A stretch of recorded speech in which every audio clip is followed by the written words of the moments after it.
Hey, thanks for checking out the Ham and Spam Retro Review. If you like what you hear, please remember to subscribe, leave a like, or leave a comment, whatever platform you listen to this on. And also remember, there's always additional content on our website, hamandspam.com, where you can find links to Facebook, Instagram, and Twitter.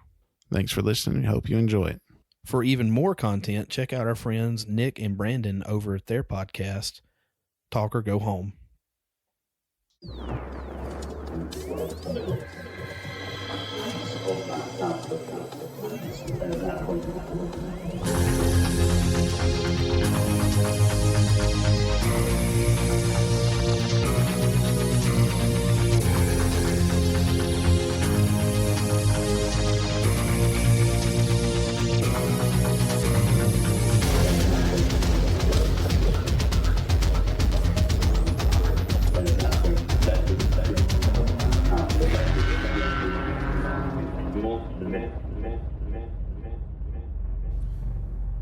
Hey everybody, welcome to this week's episode of the Ham and Spam Retro Review. I am your master of ceremonies, as Hammy is literally sitting here in two blankets across from me right now. It is the Arctic in here. A little under the weather though. Yeah. Quite under the weather. I have been too. The cold that's going around has kind of gotten a little bit of everybody here at the household too. I know Carrie, my wife, she had to go to the doctor the other day, and of course they give her a Z-Pack and a steroid shot, which is the common cure for everything, it seems like. Placebos and more placebos. Yeah. Buddy, what'd you tell me? You hadn't slept in over 24 hours? What time is it now? It's after 2 on Saturday. Okay, yeah. I woke up at After 3 on Saturday. 8 o'clock yesterday morning. Yeah. And I have not been to sleep. Buddy, hashtag full disclosure, because that's my new thing right now. Hammy took about a 20-minute nap while I was sitting here trying to get everything together, and I'm talking to him, and he's just not saying anything. I say, okay, well, what about this, and what about this? And then all of a sudden I finally look, and he's asleep. It's like, oh, well, that makes sense. So, buddy, I know you're struggling a little bit. You got another little case of the gout, right? Yeah. Woke up Thanksgiving morning with it, so... You look like you would be in Game of Thrones right now with the way that blanket's over your shoulders. As long as I survive the ending. Well, that's what everybody said, but nobody survives that ending. So yeah, let's anything particular you want to talk about on the front side? Oh, see, we played this entirely on Super Nintendo. Yeah, we played the series completely on Super Nintendo in our playthrough. Weirdly enough, I played more Mortal Kombat 2 on Sega growing up, but somehow or another, I've only got the Super Nintendo versions of all 3.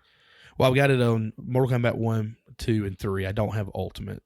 We had to play your Ultimate. Yeah, I've got them all. I think I've got maybe 2 copies of Mortal Kombat 2 for Super Nintendo. I don't know how that happened. And I'm sure that if I look deep enough, I might can find one for Sega somewhere. But I think I actually rented it more. I think I pretty much owned it, the one from Blockbuster. I might as well just bought the dang thing by the time I was over with. Yeah, and I know I mentioned this a lot. I played it first at Cousin Jeremy's. Right. Played it quite extensively. Big influence in your video game career. He was the influence. Roast beef. We played a lot, and I would come home from spending the night, spending the weekend with him, and sure, go to Blockbuster and rent it. I never owned it as a child. Now, your mother, for those that don't know, she's very, I don't want to say protective, but she's kind of... Oh, that wasn't a factor. It was just buying video games. So... It doesn't matter. I would bring her and my dad and my sister in to watch the fatalities. Really? They liked them. They thought it was funny. That's great. I can imagine your dad sitting there watching them, and then your mom going, oh, my. So I was going to say something. There's something coming out that's just come out. I've completely forgot about it. We can edit this part out. Or we just come back at 11? No, it's something video game wise, though, that's like just happened, and I don't know. Anyway, we can edit this out, or we can't edit it out. Just go with it. I know you don't feel good. You do the editing. Just leave it in. Sure. Stay in. So real quick, more. Do we need a break here? Nah. Okay. Real quick, the original Mortal Kombat was released in 1992 on arcade. Was a smash hit This game was created by Ed Boon and Bartholomew Tobias.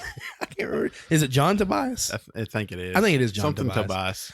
Because that's where eventually Noob Sabat comes from. Yeah. They just take their names, spell them backwards, and it's epic. I mean, you can't go wrong with it. And I think Boone is still involved. He is. I'm not sure about Tobias. Tobias is out. I don't think he has anything else to do going forward creatively, but of course he gets a lot of the credit, especially with a character. Right. Very controversial game when it came out. This right here was created as a competitive game to Street Fighter. Street Fighter had come out, super successful. You have all the animated characters of Street Fighter, and basically Midway Games came out and said, hey, we want to create a fighting game that can compare to this, that can, beat it. So they got together, and based on all my research, they posed this game to begin with, and they're like, nah, we can't do that. Let's go somewhere else. And then when everything else fell through, they said, hey, what about that first game you had? So, and strangely enough, the term Mortal Kombat just basically came just out of the blue. Like they threw all kind of different, like they were going to call the game Fatality at one point, but then they eventually come up with Mortal Kombat, and then somebody erased the C and made a K, and MK just stuck. I mean, it's just crazy how things like that happen. By the way, they cost me some points in spelling in elementary school. Yeah, I still to this day have a hard time with my C's and my K's because of this game. Yeah. Not the first game to use motion capture. And for those of you who don't know, obviously, if you play a game like Street Fighter, it's completely animated. Right. They make it, via computer. Put it all together and then obviously make the game. I know there's a lot more detail that goes into it, but this particular game, they actually kind of used motion capture. So they had, cameras set up with people dressed as these characters, and they would kind of go through these moves and make them their own. Kill each other. Lord, I hope not. That probably did though. So yeah, again, not the first game, but it did use motion capture. So the first game for me personally was not my favorite. Yeah, it turned me on to it a little bit, but Mortal Kombat 2 is where my actual Mortal Kombat legacy kind of starts. Really, it starts and ends. I'm not gonna lie. Yeah, I'm the same. 2 was the first one I played, but I went back and played the original. I know the movie. Well, the movie came out like 1995. Yeah, so, the movie's based on the story from Mortal Kombat 1. Right. So, which is a pretty interesting story. It is a very interesting story. Can you talk about it a little bit? Yeah, it's like you've got 2 realms. You've got Earth realm. Well, you got 3 realms, I guess. You previously had several other realms, from what I understand, and I guess Outworld, which is where the villains are from, they can challenge another realm to Mortal Kombat, which is basically Kombat. We got to put that in there some way or another. We will get shut down.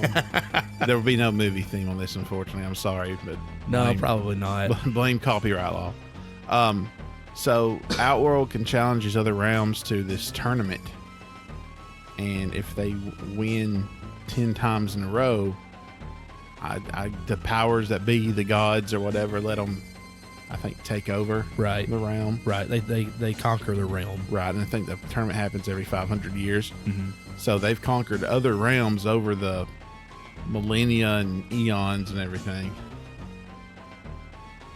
But Earth, they've challenged Earth. I think Mortal Kombat 1 is the 10th tournament. They've won 9 in a row. Now, have they challenged Earth? They have to beat the realm that they're challenging 10 times in a row. Right. They've beaten Earth 9 times in a row. Okay, so there's been previously 9 other Mortal Kombats prior to this, but no actual game. That's how they set the game up. This is the 10th one. Right. And this one is for all the marbles, basically. Mm-hmm. You have to break the streak. Right. Okay. Combo breaker, if you will. Not this game, buddy. Okay, so you've got 2 sets of people. You've got your Outer Worldians. Yeah, Outworlders. New World Orders. Yes, I don't know. NWO. And Generation X. Now, your Earth Realm and your Outworld. Right.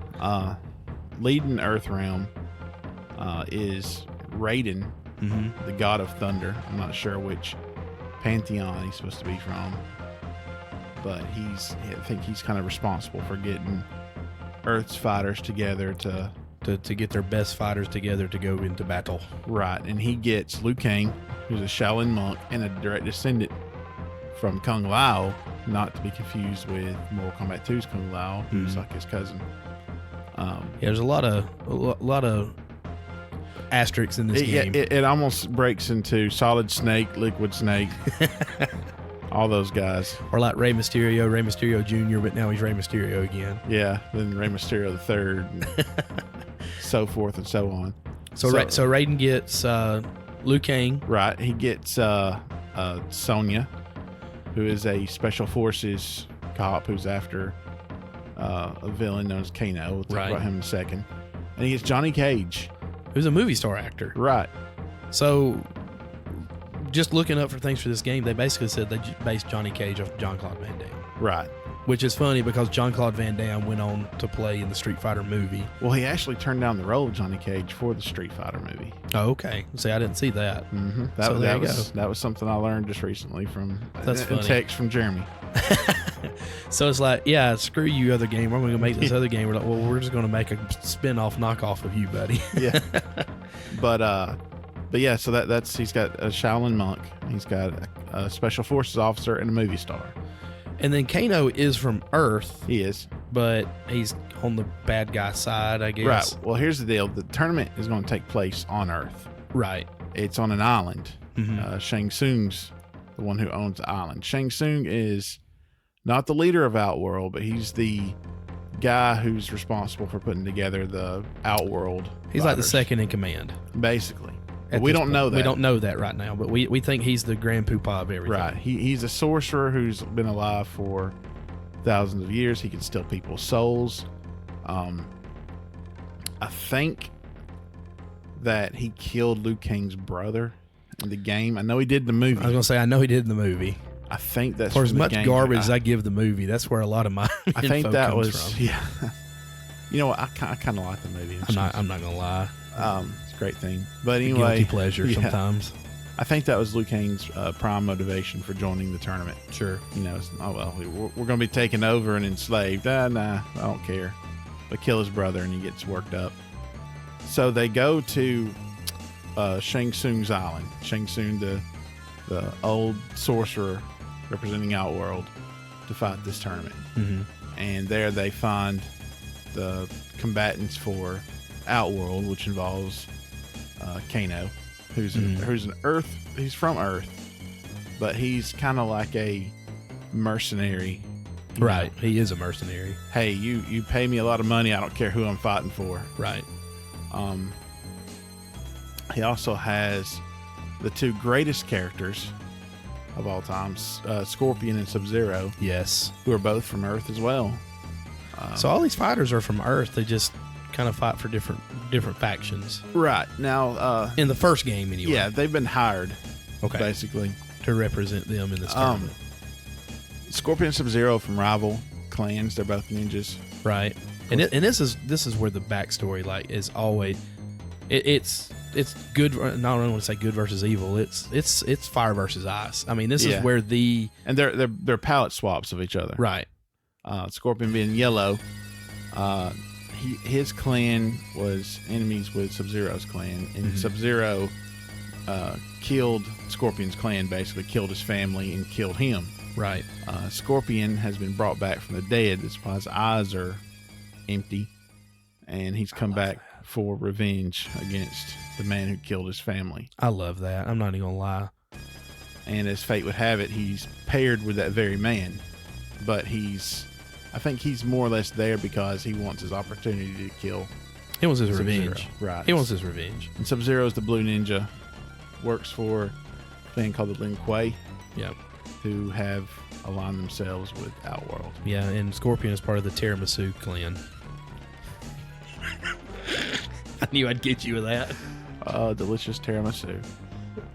So those are the characters you can actually choose in Mortal Kombat 1. Right, and there's a couple of extras too. You have Reptile, who's a non-playable character, but he's a hidden combatant. So if you And he's the green ninja. and he's the green ninja, and if you find Reptile, which there's a long way around it, and if y'all want to find it out, obviously go play the game. But if you find him, you get to fight him in one of the stages. At the bottom. At the bottom of the stage, which is the only place you can find it. And then you've also got the sub boss Goro, who is big forearm, burly, muscular, bulging man. Not Cousin Eddie. And then you've got Shang Tsung, the sorcerer, and he serves as the final boss. And he's the final boss. Real quick, if Goro gets you, you're dead. I will say that much, at least for the Super Nintendo version.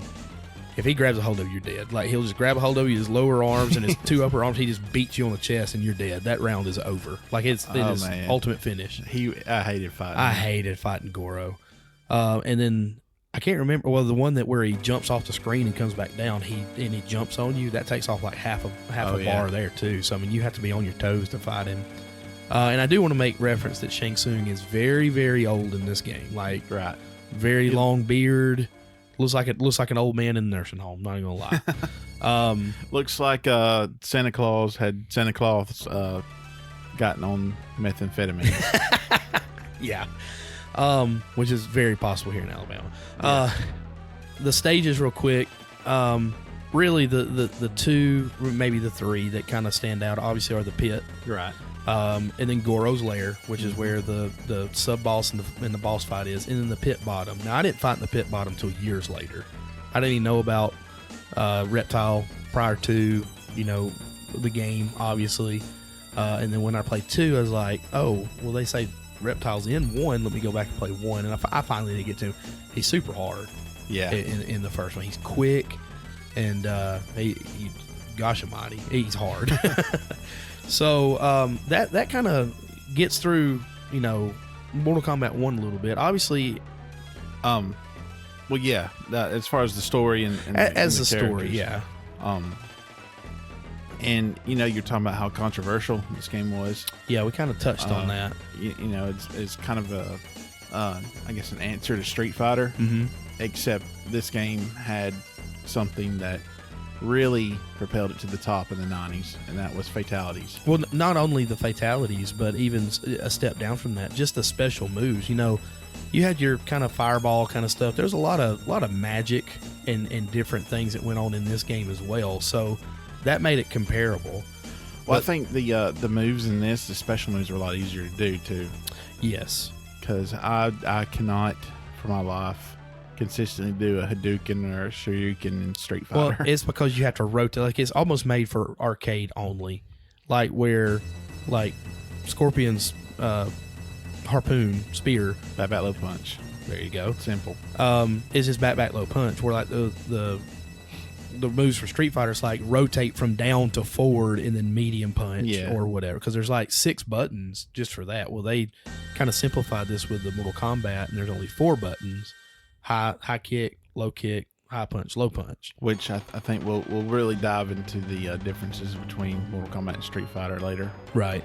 But yeah, I think the simplicity of the moves, the fatalities, because that's what made it controversial. I mean, a lot of stuff wanted this censored. A lot of people didn't want this to come out. The Super Nintendo version took out blood. Yeah, it was sweat. Yeah, and they actually edited a lot of the fatalities, and we'll get into the fatalities in just a little bit. But what a lot of people don't know is when you buy a game now and you look at the front of it, it'll say E for everyone, or E plus 10 for 10 and over, or 10 plus rather. Vast majority are going to be M for mature. A vast majority are M for mature, and they even have adults only games, and I've never seen one, but we're not going to get in that conversation.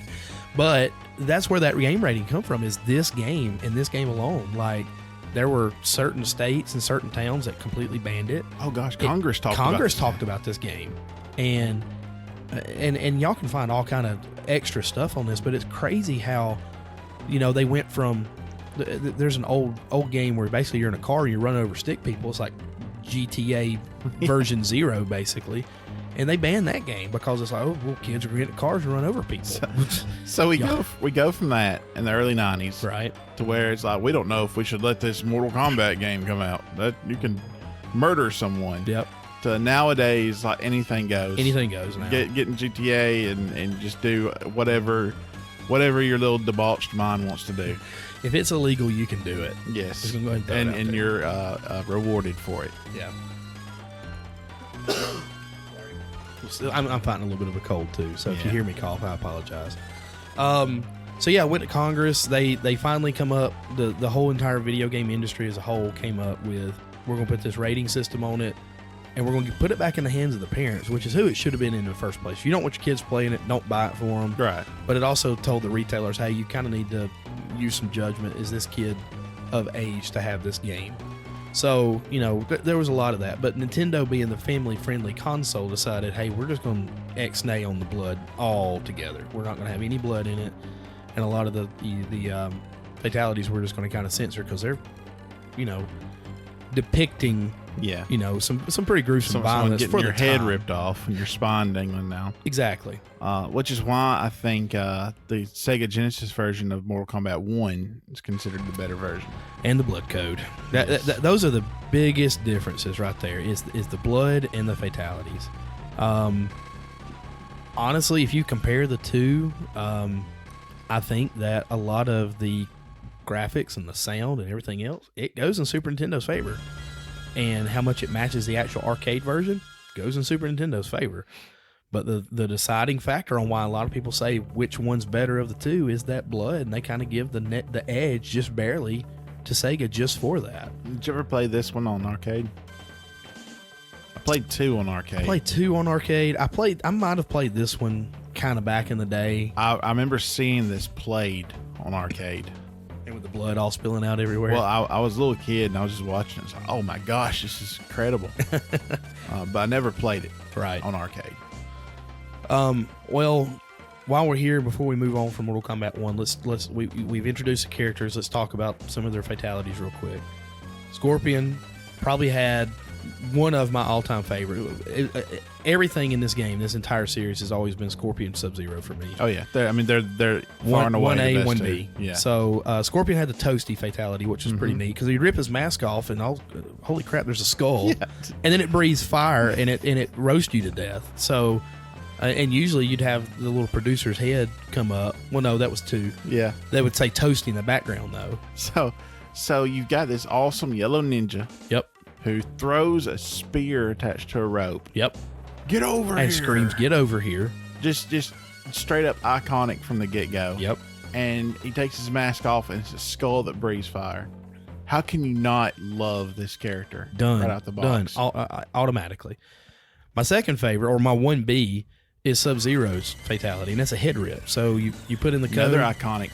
And it's kind of it's not really I guess he kind of grabs a guy by his throat, rips his head up, and there's just daggum spine hanging off of it. Well, that was the very fatality that caused most of the controversy. Really? Yeah. It was the head rip. I would say either the head rip or the heart rip from Kano, because Kano would reach into your cavity, your chest cavity, and pull your heart out. Yeah, no, it was the head rip. Cool. That was, I guess, the spine hanging down was considered graphic. Much. But yeah, and another awesome. He's the blue ninja who can freeze people. Can't remember if he had the slide in one. I don't think he had the slide in one. And then he could also rip your head off. He could just, do you know what kind of force that would take, dude? That's like when you try to put some physics behind it. I know like they break a lot of laws with this, as far as physics go. But if you really think about how hard you've got to hit somebody to have their head rip off with their spine still attached. He didn't even hit him. He just grabs it and casually lifts. Yeah, it's like me lifting a fork. But I think another reason these two were so popular, besides the fact that they had the best moves and fatalities, and just like I said, iconic out of the gate. But the 90s had a weird ninja craze. They really did. For a long time. Well, I mean, what was it 3 ninjas, the little kids? Yeah, 3 ninjas. And then Surf ninjas. Beverly Hills Ninja. I don't know if you think maybe this was a cause or effect of the ninja craze. I don't know. I mean, this game was primarily based off of Japanese ninjas too, because I mean, if you think about, was it Bloodsport with Jean-Claude Van Damme? That's where the Nutcracker move for Johnny Cage came from. Yeah. Was that movie was from Bloodsport. Such a great movie. It was. But yeah, I think it's just the way that the Eastern culture kind of migrated west with some of that stuff. Because there was a time there in the early 90s, you're right, where the late 80s, early 90s, where it was like ninja everything. There were a lot of B movies about ninjas. I know Chuck Norris had some ninja movies. Oh, yeah. I mean, he had a ninja craze, he had an Australian craze with Crocodile Dundee, as mentioned in The Simpsons. So the 90s was basically one cultural fad after another. So obviously, when you beat, let's keep going with the thing. Liu Kang, kind of, we touched on Kano. He had the heart rip. In the Super Nintendo version, it's kind of edited. He'll reach in and come back, and there's nothing attached to his hand.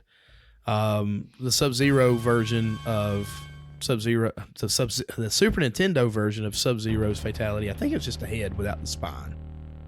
I think. Honestly, can't remember.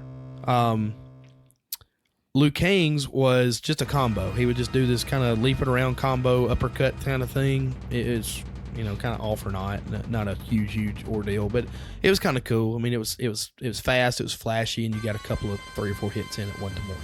At one time, rather. Yeah, he would get his cool fatality in the sequel. Johnny Cage had a uppercut decapitation. Yeah, which didn't decapitate you in the Super Nintendo version. Right, it's just a big uppercut. And then Raiden had a electrocution decapitation, where he just kind of powered up like a Super Saiyan. I noticed a recurring trend here. Well, I mean, if you think, well, how am I going to finish somebody? What's my best fatality? Okay, well, let's do something to his head. Let's cut his head off. There you go. Or punch his head off. What else could there be? Or kick his head off. Or electrocute his head off. Or casually lift his head off. Well, and I saved this particular one for last as well. Sonya. Sonya wasn't necessarily my favorite character. She was fun at times, and she had a kind of a neat fatality in the Kiss of Death, but where she'd kiss and this little butterfly thing would kind of fly around, and when it got to your face, I guess, you just kind of melted or exploded. Oh yeah, she blew the kiss. Yeah.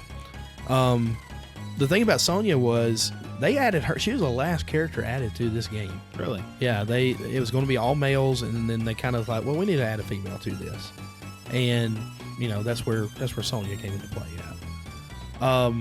Once you beat the game, everybody gets their own endings about what happens once you won this particular tournament. Whether the bad guys win or the good guys win, and then this is kind of over. I mean, that's it. Right. Well, the canonical ending is Liu Kang winning, and that's what I was going to get at. This particular game, Liu Kang wins. Whenever the next game comes out, that's the canon ending. Is that Liu Kang beats Shang Tsung and restores order to the realm. Yada yada yada. Saves Earth realm. I was going to go somewhere else with that, and I totally forgot about it. Replayability for this game was pretty high because you could play with all the different characters and get the different endings, especially from a coin op standpoint, when you could get there and actually, you had the full version of the game and you're fighting against each other. So a lot of cool aspects, just like with any fighting game. You touched on it earlier about the Street Fighters, where you had Street Fighter, you had Street Fighter 2, but then after Street Fighter 2, you had, Street Fighter 2 Turbo, Street Fighter 2 Alpha, Street Fighter 2 New Vegas, all this different stuff. I mean, there was like 17 different Street Fighter 2 versions. Right. And it was just a little bit different than the previous. Not a whole lot of difference, but just a little bit of difference. It's like, let's not make a true sequel. Let's just add a little bit to what we have. Right. So Mortal Kombat's like, no, we're not going to do that. We're going to put out a new one. We're not going to do that yet. Yeah, well, that's true. So they put out a sequel in 1993 for the arcade, and it came out in 1994 on the home consoles. Again, the canon for the story is that Liu Kang wins, order is restored. Right. You got some new fighters. You got some old fighters missing. New stages, a new boss. Right. And their marketing for this particular game was, this is the only game that can beat Mortal Kombat, and it's the sequel. So I thought that was pretty neat from a marketing standpoint. And the story is after Shang Tsung fails to win the first Mortal Kombat, he goes back to Shao Kahn, who is the Emperor of Outworld, the true big bad. Yep. And he's able to convince him, well, let's just have another tournament, but let's host it here in Outworld instead of on Earth. We'll have an advantage here. And so Shao Kahn's like, okay, I'll give you this chance to redeem yourself. In addition to it, he restores Shang Tsung's youth. So that's why he looks a lot younger. Yeah, he goes from 5,000 years old in decrepit nursing home Shang Tsung to straight up Eddie Guerrero in Mortal Kombat 2. I was not ready for that. I was gonna say 40-year-old dad. WCW era Eddie Guerrero. That's what I always thought he looked like. You think so? Yeah. That's a good comparison. Eddie Guerrero in WCW looked like he would be the ride operator for the Skyfall at Six Flags or something. Or a sorcerer from another dimension wants to take over the world, steal your soul. I love Eddie Guerrero though. I miss Eddie Guerrero. Viva la Raza. So Mortal Kombat 2 expanded on what was going on. Obviously, there's a new tournament. They're gonna try to do some stuff here. Introduced some new characters, such as Kung Lao. Mm-hmm. Not to be confused with the ancestor, Grandpa Kung Lao. Kung Lao is actually the cousin. I think he's a cousin of or the Liu Kang. nephew. Some relation. Okay. But I loved Kung Lao. I liked Kung Lao. I like Kung Lao's fatalities a lot more because they were kind of, the fatality, they stepped them up in this one. It wasn't just a bunch of decapitations. They're like, okay, we're going to take this to the next level. And honestly, that's a recurring theme for most of the Mortal Kombat games. You added Jackson Briggs, call him Jax. And Jax was allied with Sonya. He was Sonya's partner. He was part of the Special Forces group with Sonya. The story is Sonya, after the first tournament, Sonya goes missing, and he's there to find Sonya. Right. The hidden character from Mortal Kombat 1, Reptile, is now a playable character in Mortal Kombat 2. He's awesome. He's awesome as well. Reptile is, as you would think, he's like a man snake. Yeah, he looks like a normal human in green ninja outfit. Then he takes his mask off, and it's like a dinosaur. Yeah, it's like something. Evil Yoshi. Or regular Yoshi from the Super Mario Brothers movie. Oh, gosh. New character Melina and Katana. They are, in this game, they're sisters. So, yeah, you think. You find out the truth in the endings. But, yeah, Katana is... She's introduced as Shao Kahn's daughter. Right. But you find out she's not really his daughter. It's like a stepdaughter. Well, an adopted daughter. Okay. Because she's from a different realm than Outworld that was defeated by Outworld in Mortal Kombat. And so Outworld took it over.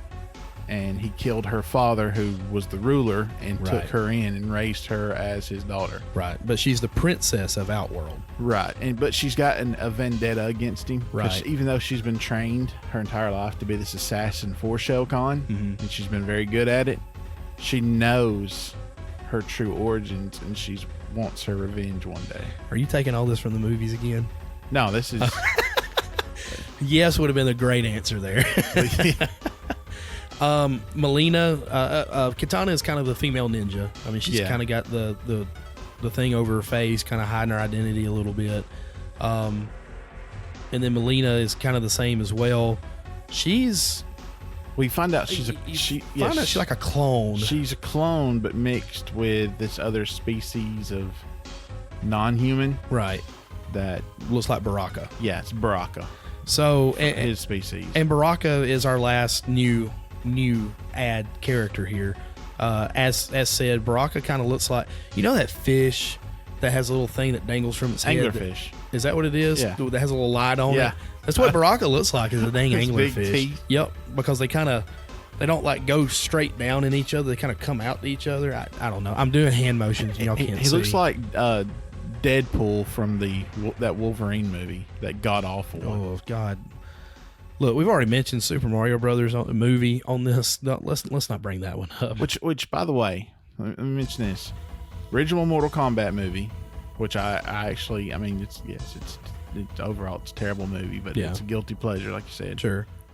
Based around Mortal Kombat 1, the sequel, Mortal Kombat Annihilation, somehow just skips Mortal Kombat 2. Skips the best one, and goes straight to 3. Just it blew my mind. The only redeeming quality from Mortal Kombat Annihilation was a soundtrack. Yeah, that is true. Which was the first CD I ever owned. Well, there you go, a little hammy trivia there. Yeah, it That and does. the Godzilla soundtrack. Godzilla was one of mine too. So, yeah, it totally skips over Mortal Kombat 2. The movie does anyway. Since we're on a rabbit trail here, look at me, rabbit trail. Oh, how about that? Skips over Mortal Kombat 2, but a lot of the characters from Mortal Kombat 3 don't make an appearance in it. Yeah. So- or they make a very short, It's like minute appearance. It's like the movie version of Mortal Kombat 3 without all the characters from Mortal Kombat 3. It's kind of weird. So that Baraka rounds out our new guys. Our old guys, we have Liu Kang back. We have Johnny Cage back. We have Shang Tsung back, who's now a playable character. So I guess he's kind of new, but still kind of old. We have Sub-Zero. Well, here's the thing. Sub-Zero from Mortal Kombat 1. Well, I was getting there. Let's Let's get there now. Okay, let's get Because I want to tell it. Because he's my favorite. Scorpion killed him. Yeah, in the ending of Scorpion's Mortal Kombat 1, if you beat him, he goes on, he kills Sub-Zero. And he gets his revenge for his family. Right. And then here comes this other tournament, and all of a sudden, boom, Sub-Zero's back. And he's like, what's going on? Right. Why is this guy back? I killed him.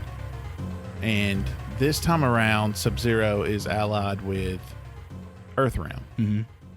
And Heel turn. Well, face turn. face turn. There you go. You'll find out later this isn't the original Sub-Zero, but rather The brother of. yes, the younger brother who's Taking on unlike unlike the original is actually a good character who wants to defend his Right, but he's taking on the moniker of Sub-Zero. yeah, because he has the same powers.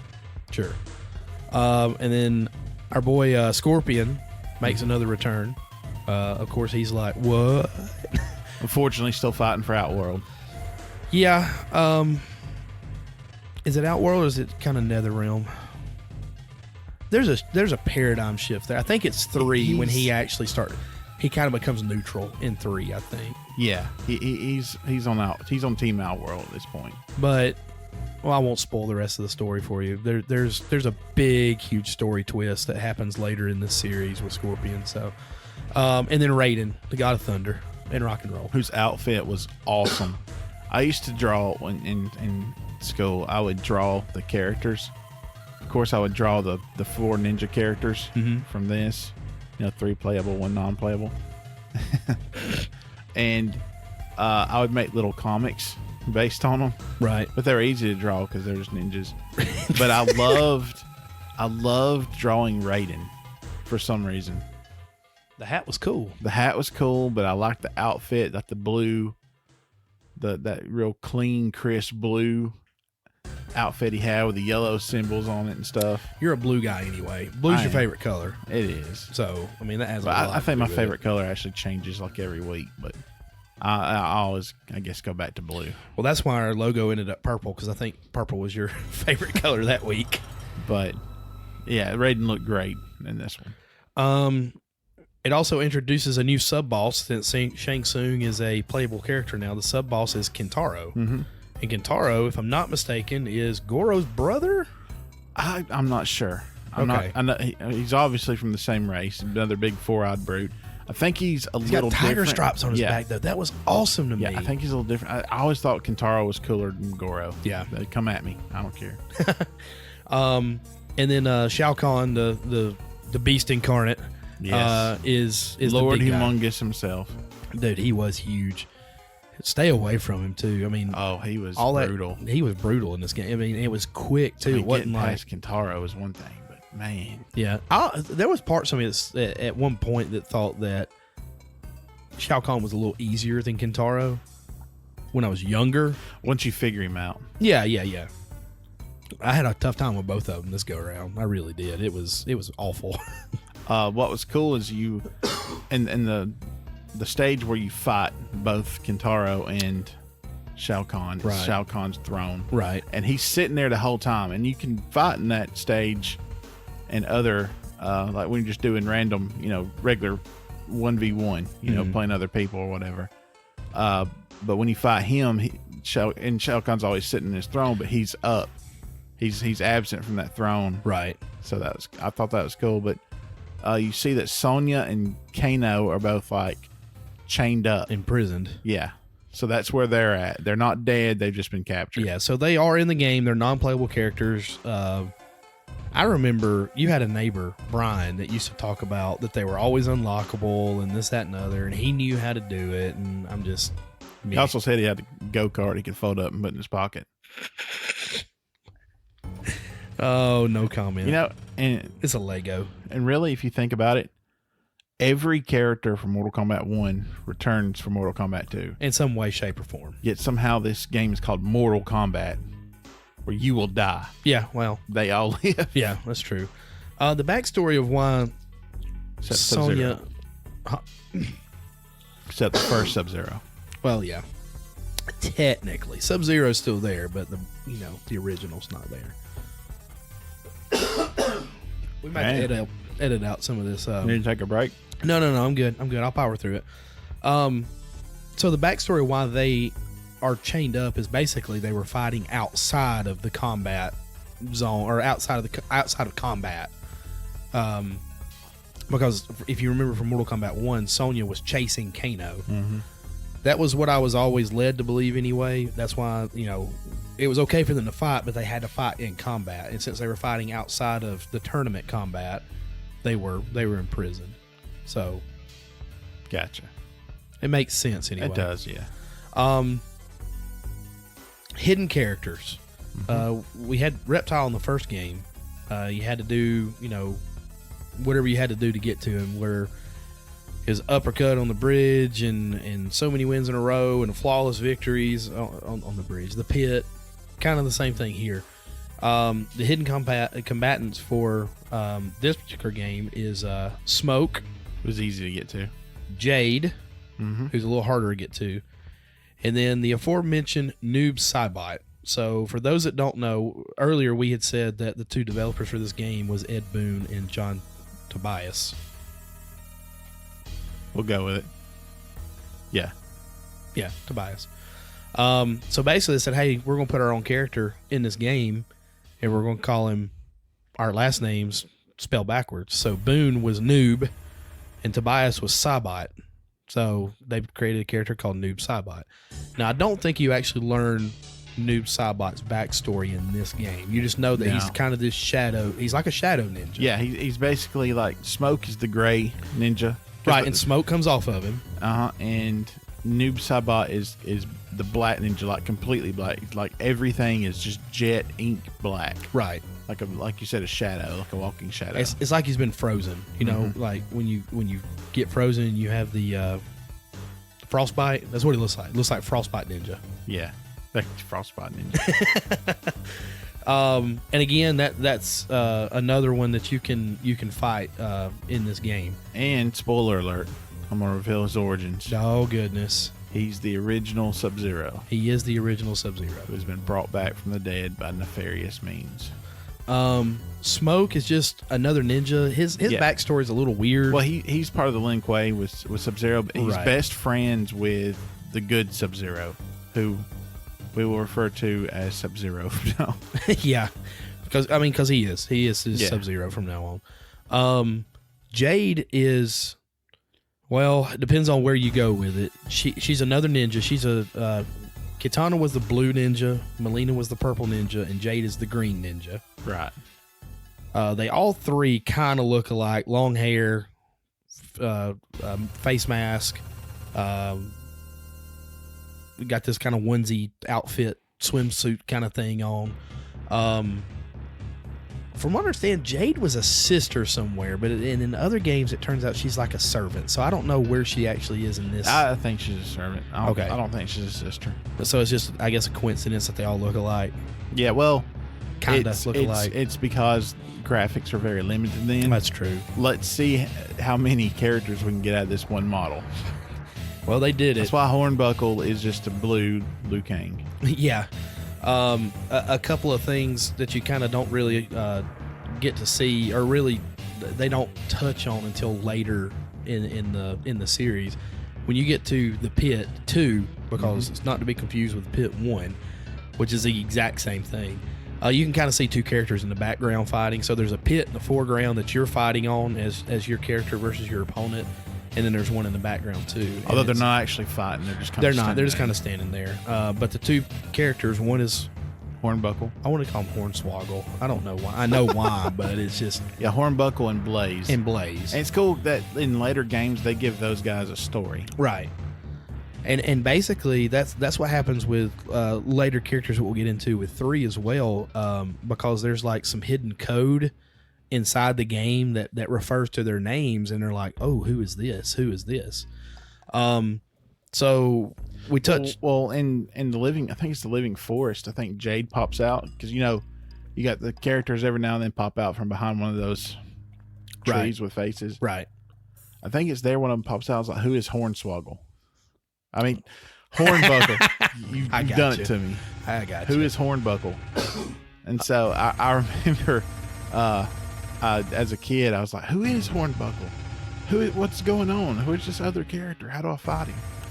So one thing that we kind of failed to mention with Mortal Kombat 1, and I'm just realizing this, there was an extra fatality for everybody, and it was the pit. And what it was a stage fatality where it's like a super uppercut, and they fall off of this bridge. If I'm mistaken, all you had to do was an uppercut.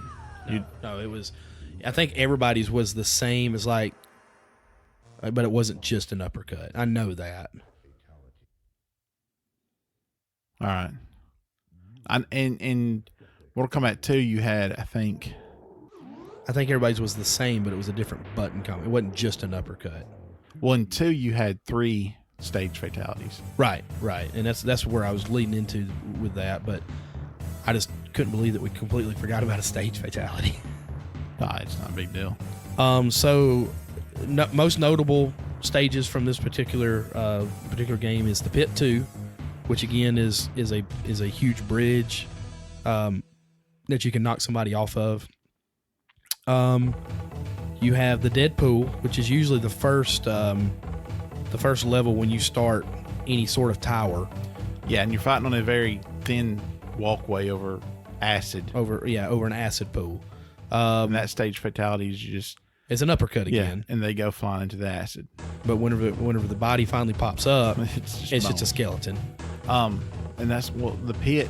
I don't think we mentioned the fact that it's at the bottom of it spikes. Right.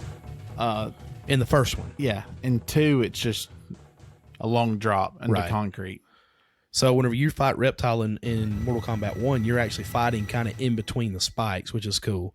And I think it's the Genesis version, or no, maybe it's just the arcade version where there's still, it's the arcade version where there's bodies and stuff still mangled on the spikes in the bottom of it on Mortal Kombat 1. But again, back to Mortal Kombat 2. The other stage that's kind of well known is Mortal Kombat 1. It's just an uppercut. Is it just okay? During the finish him. Okay, well I thought it was. Okay, well, I was wrong then. The Combat Tomb, which a lot of people just say it's the spike ceiling room. So there's 3 different. It's an uppercut, and they get stuck on there. There was a way you can make them fall. You hold down as soon as you do your uppercut. You start holding down. Like, and make your character squat down, and they slide off and fall and hit the ground. So that was kind of a neat Easter egg kind of thing too. Others, Hammy mentioned earlier, Khan's Arena, the Evil Tower, which is where the guys kind of float in the background. The portal. Yeah, that was where. No. The Evil Tower is the one where the clouds are going really fast. I like that one. The portal is the portal. But yeah, that's where you can get to smoke. When you do an uppercut, sometimes that dude will pop out and go toasty. When he does, get down and start, and you enter into a fight with Smoke. And you gotta be fast too. Oh man, and Smoke is tough. Smoke is tough. All these hidden characters, they up them on the difficulty a little bit. Another cool one is the Living Forest. I love the Living Forest. I like it too. So basically, you're fighting amongst the trees that are in Lord of the Rings. Ants that have faces and go whoa. Whoa! I would say because it was done before Lord of the Rings. Obviously, it kind of resembles the trees from Wizard of Oz a little bit, where they're kind of talking and just. I mean, Lord of the Rings is from the 1930s, but okay. The movie. Let's see what else was there. There was Wastelands, which is kind of the in between the outworld and the Earth realm, and that's kind of Okay. where a lot of this takes place. Yeah. Is the outer world. And then one thing that was kind of neat was in the armory, of course, but that's kind of I do remember the armory. That's kind of a meh stage because there's nothing really special about it other than you kind of see the stuff in the background, like the axes and stuff, which is kind of neat because I always used to think, man, it'd be cool if I get that axe and just start swinging it. Well, they ended up using that in later games. So, Wait till 4. yeah. One cool thing about the NES was when you SNES. I do that all the time. I'm sorry. One cool thing about the SNES was whenever you fought Jade or Smoke or Noob Saibot, you got teleported back to Goro's lair from the first Mortal Kombat. Yeah. That was not a thing on Genesis though. I think you just fought him in front of the portal with a different color palette. I think it was like a purple portal instead of a red. Never portal. played it on Sega. So that's where I got most of mine at was from Sega and Game Boy. I had it on Game Boy, and it was a limited roster on Game Boy, but I loved it. You can only do 1 fatality instead of 2. You could do all the pit stuff, all the. They didn't have all the stages, but I think you could do the pit fatality. I think they had the tomb. I don't think it had reptile, and it seemed like there's one other that was missing. But anyway, it was a lot of fun for a handheld. The first time I ever saw a Sega Nomad was on a field trip, and a kid was playing Mortal Kombat 2. Really? It blew my 10-year-old mind. Holy crap. Or older than that. I was about 12 then. So I kind of alluded to it earlier. This game introduced a secondary fatality. So you've got 2 fatalities now per combatant. 3 for Shang Tsung. 3 for Shang Tsung, which is kind of a neat thing. It introduced a babality, where you could literally turn your opponent to a baby. Then it also introduced a friendship, where if you didn't necessarily want to kill them, I guess it's kind of a stick back at Congress for the first Mortal Kombat. It's all right, well, if we ain't gonna kill them, we're just gonna friendship them to death. And he could only use that low kick during the last round. I think it was you couldn't use low kick. It was something special to do the friendship. Yeah, we didn't do the friendships in our playthrough. Some of them were kind of cool. Johnny Cage signed the autograph. Which they had to throw back to, or the nod to that in the first Mortal Kombat movie. Yeah. And Raiden introduced Kid Thunder. Kid Thunder. I remember Kid Thunder. The only time we ever saw him. Yeah, and they were pretty cool. Again, you can find them, YouTube, Mortal Kombat 2 Friendship, and find a video. And they're pretty neat. But again, we're all here for the fatalities. Yes. So real quick, we'll go through the fatalities. Liu Kang. The dragon. That was an awesome fatality. Do you remember the button combination? Down, forward, back, high kick. There you go. How about you? And then he also did a spinning uppercut, which is kind of a throwback to his first fatality. But again, it was just better graphics, a lot smoother. It's still pretty cool. I think he kind of uppercutted you off the screen too. The dragon, though, real quick, was kind of a precursor to something that they added in Mortal Kombat 3. When we get there, we'll touch on it as well. Yeah. Kung Lao had 2. Which, by the way, he turned into a dragon. Right. Just bit the upper half of you. Then he bit the upper half off and then morphed back down to Liu Kang. Yep. And he's doing that little. I mean, did the body shrink? I don't understand what just happened. Well, speaking of shrinkage, we've got something else with Mortal Kombat 3 coming up too, which is kind of like, oh my god, what the heck? Kung Lao, you remember his 2? I remember one. He cut you in half. That was probably one of my favorite fatalities. That was a cool one. I don't. Probably his other one's probably a decapitation. Yeah, just through the hat. Oh yeah, I do remember that now. So Kung Lao has this kind of. It's not Raiden-esque. It's kind of like a Spanish hat, like a Spaniard would wear, like a Chinese hat. Yeah, sort of. And it's got a razor going around it. So like all his moves are based on like he'll throw the hat kind of sideways and it'll hit you, or he'll throw it on the ground. He's like a cool odd job from James Bond. Yeah, kind of. Who throws a shoe? So yeah, he did the split. He did the decapitation. Johnny Cage, he does this rip move. Yeah, rips you in half. Rips you apart, and then he does a uppercut decapitation. Which there's a special combination where he uppercuts your head off. You grow another head. He uppercuts it off, and I think he does it like 3 or 4 times. Yeah, he does it 3 times. He'll hit the same head 3 different times. So it's kind of funny. Then Jackson Briggs. Jax is this big, beefy drill sergeant kind of guy. So His two is a rip where he'll kind of pick you up over his head, rip you in half, and the other one is... I thought he ripped your arms off. He does. I'm sorry. I just have rip on here, and I forgot. He does. Yeah. He rips your arms off, and then there's a ton of blood that comes out because your character like actually faces the screen, and just the blood just starts coming out. Like that SNL skit where the dude was trying to power lift. Yes. And then the other one is one of my favorites too. I usually call it the pimple. The head pimple is what I call it. But he'll take his hands and he'll clap beside your head and smash your head. So, by the way, Jax had a very hard to do regular move. He had this one called Gotcha, and he'd grab you and like slam you, kind of like in Ninja Turtles 4. I thought he would grab you and kind of punch you, then slam you. Well, he had one where he just grab your arm and just slam you. Right. And the Gotcha was he grabbed you and punched you, but he had one where he slammed you. You could hold different buttons, and you had to like. It's weird because you had to hold certain button combination, and he would slam you again, then quickly change to another one, and he'd slam you a third time. Right. It's like he's like bam, bam, bam, bam. I gotcha. Okay. But it was hard to do. Yeah, I only knew about the one, probably because it was so hard to do. Yeah, we said they kind of changed it up, but so far we got Kun Lao with a decapitation, Johnny Cage with a decapitation, and Jax with a pimple squash decapitation. Essentially a decapitation. Reptile, one of the decapitation. No, well, he does actually.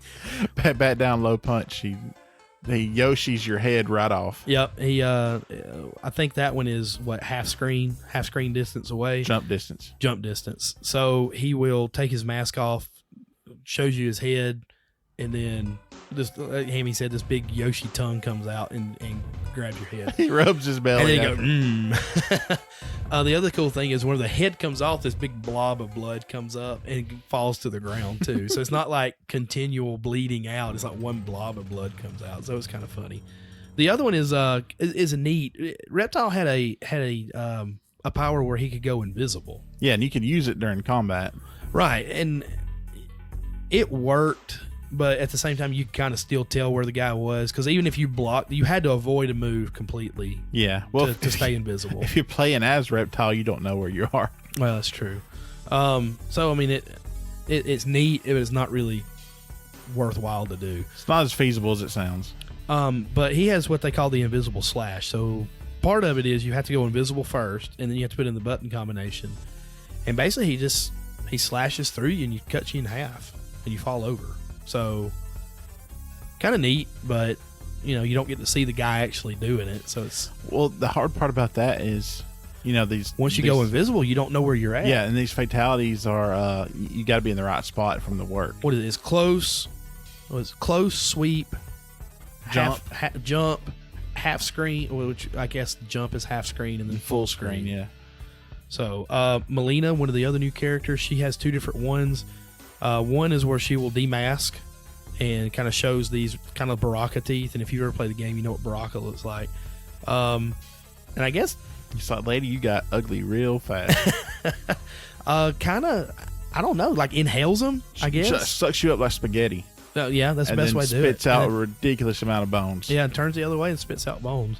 And the other one, Melina has these sighs, so she'll kind of do this slice and dice thing where she just kind of stab.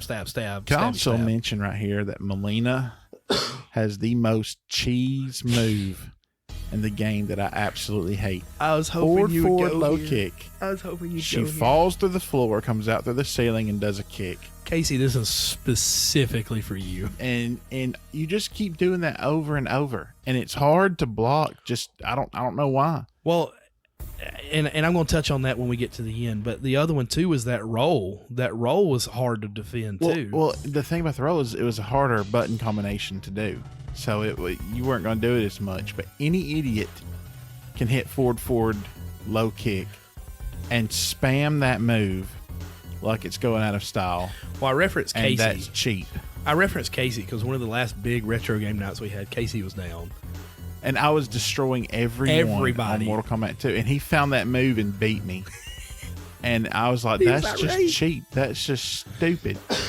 He was irate. But he got a rematch, and I picked Melina and just teased it too. Yeah, didn't y'all both get Melina and y'all were both basically falling through the ceiling? Yeah, and finally somebody got somebody and then it was over at that point. Yeah, I was timing it so I was a split second after him. Well, there you go. Block the first one maybe and then get the rest of them. So yeah, you had the bones and you had the slice and dice. Kitana, the other female ninja, she has these kind of fans. Well, they are fans. They look like the old school Southern Belle fans, but they're made out of metal. So she can like throw them and stuff. That's a legit weapon, by the way. Is it really? Over there, yeah. That's cool.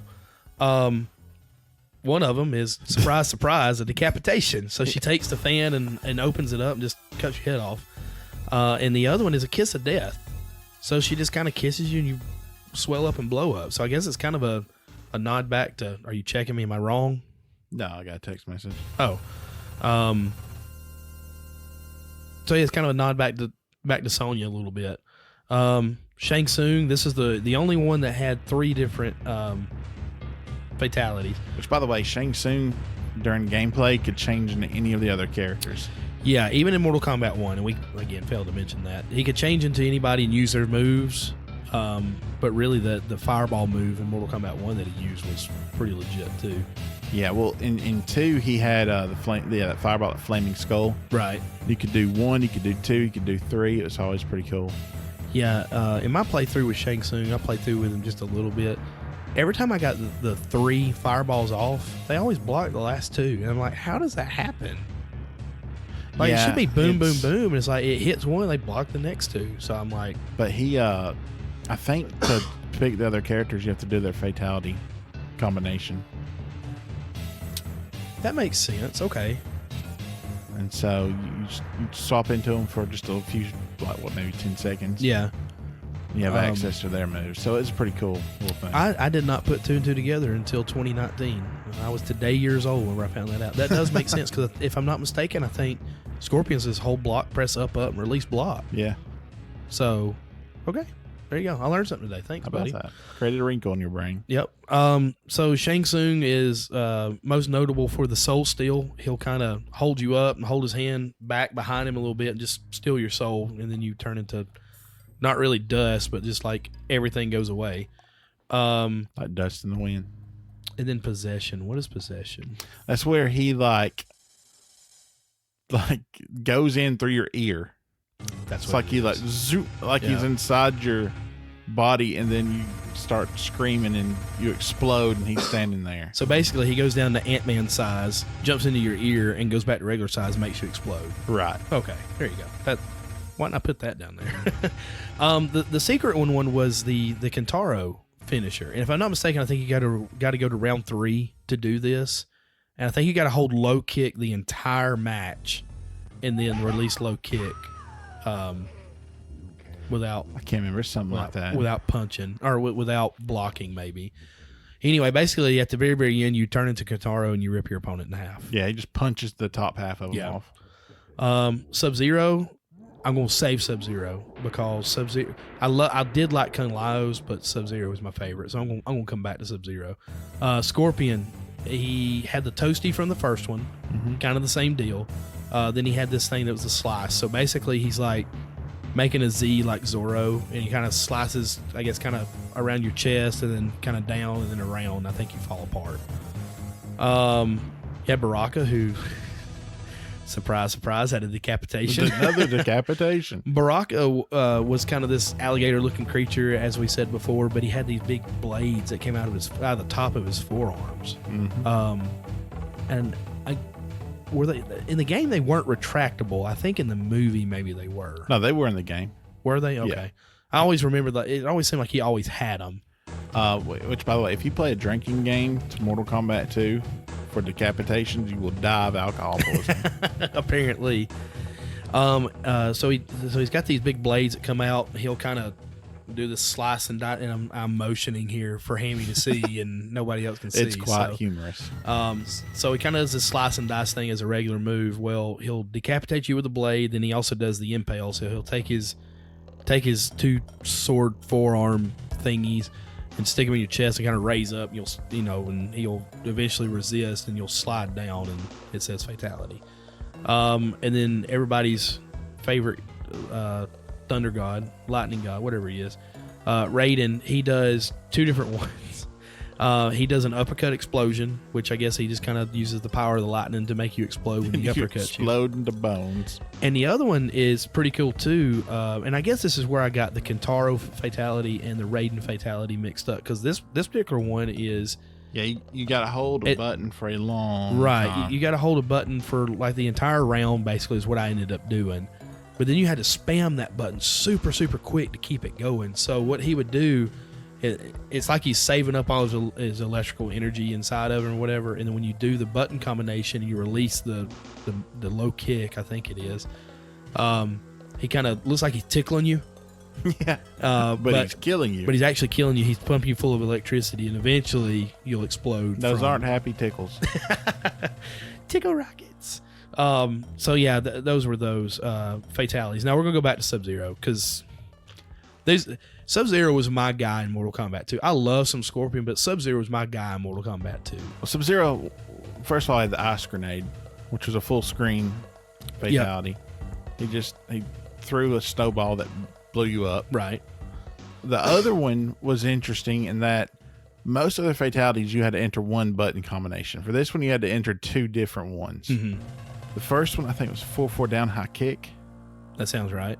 And he would freeze, but the way he froze you was different. There's like 3 or 4 freezes at once. Yeah. I always called it a deep freeze. Exactly. And you look different. You look like you were just frozen solid. Mm-hmm. And then I think it's 4 down, 4 forward high punch is the other one. Now they're at different distances too. One's a jump distance, and you have to walk in close after they're frozen and do the other. Do the other one, and he does an uppercut that shatters you. Right, and it's like from the calves, from the calves up, basically is all that's left. Or the calves up is gone, and everything down is still kind of frozen to the ground. My favorite to do was do the deep freeze and then back up full screen and do the ice grenade. So I didn't know you could do that. Yeah. You could also do with Reptile. You could do the invisibility, and if you could find out where you needed to be, you could do the eat the head. Eat the head. So like his mask would come off, and all you see is this floating green head. And he'd eat the head, turn to you, and just go and rub his stomach. Of course, you couldn't see any of that. But I'm like you. I really loved the deep freeze shatter, fatality more so than the head rip. Yeah, and it was in 4. It returned in 4. The deep freeze? Yeah. Okay. And it was a lot easier to do. Okay. One thing about this particular game that was kind of introduced was air juggling. Where if you ever got your opponent in the air, you could jump up to him, towards him, and keep doing a couple other moves. Well, when you start putting one move with another move, all of a sudden you've got combos going. So... that's going to kind of lead us into Mortal Kombat 3 a little bit eventually, where they kind of go to combos. But this is kind of the start of it, because I remember you could take Melina and roll and make the character bounce, say the character's to the far right of the screen. Mm-hmm. She would roll and make the character flip back to the left side of the screen. And as he's still up, if you held, low kick you do everything with. Anyway, with low kick, No, it's high punch. You throw the sides. Yeah. So it's like you had a 2-move combination there, but like with Kitana, you could do the fan. Yeah, float them up in the air. And then do that square punch where she'd float up and come over. Which, by the way, I think is the way they wanted people to counter Melina's stupid cheap fall through the floor kick. But it was so hard to do. Yeah. It was just... There were some hard moves. There were some easy moves. Yeah. Like Reptile, he had that energy ball. That was pretty easy. Back, high punch, low punch. High punch. High punch, low punch. Oh, yeah, at the same time. That's right. Because the acid spit was forward. High punch. Remember, it was forward A. Forward Y. Oh, well, I'm Sega. I'm talking Sega. I'm sorry. Oh. Biggest difference between the two systems, again, not a whole lot, just a little bit of things here and there. There's some very, very small graphical differences and some very small sound differences. For my money, though, I think the game goes to Super Nintendo. Sega did have a secret cheat menu where you could do a lot of different things, but I think eventually you could kind of find a loop around and get it to do the same thing on Super. Well, there were codes for Super Nintendo. Like there was one where it wasn't invincibility, but you were just about invincible, and you can make your opponent just the opposite, where you basically one hit kill. Well, then I think they quadrupled the time you could put a fatality in too. I think it was a code Yeah. for that, for longer fatality. And I was aware of these codes. I've never in my life been able to make them work. I've never used them on Super Nintendo. I would always use the what would they call that? The test mode, I think it was on the Sega version. So, so again, same exact thing. You go through, you beat the boss eventually. One thing I do want to touch on real quick. They had an endurance match before you got to Kintaro. So you're kind of climbing this mountain of fighters, and then right before you get there, hold on, I'm skipping something. That's how you fought Jade. Jade was a question mark. Mm-hmm. And if you did whatever you had to do, you could get to the question mark and fight Jade when you were fighting on the mountain. And then I want to say it was the endurance match, and then Shang Tsung. It might have been Shang Tsung and then the endurance match. What are you talking about, endurance match? The endurance match was where you had to fight two characters. It was they had that in Mortal Kombat 1 also. We had to fight one character, and then as soon as it was done, another character would appear, and you'd have to fight them from full health down. I don't remember that in 2. I remember it in 3. I remember it in 1. I'm pretty sure it was in 2. I thought it was just a big E. Because I used to have such a hard time before I got to Kintaro and be like almost throwing controllers at that point. So while Hammy double checks me on that, that's like one thing I didn't write down here on this.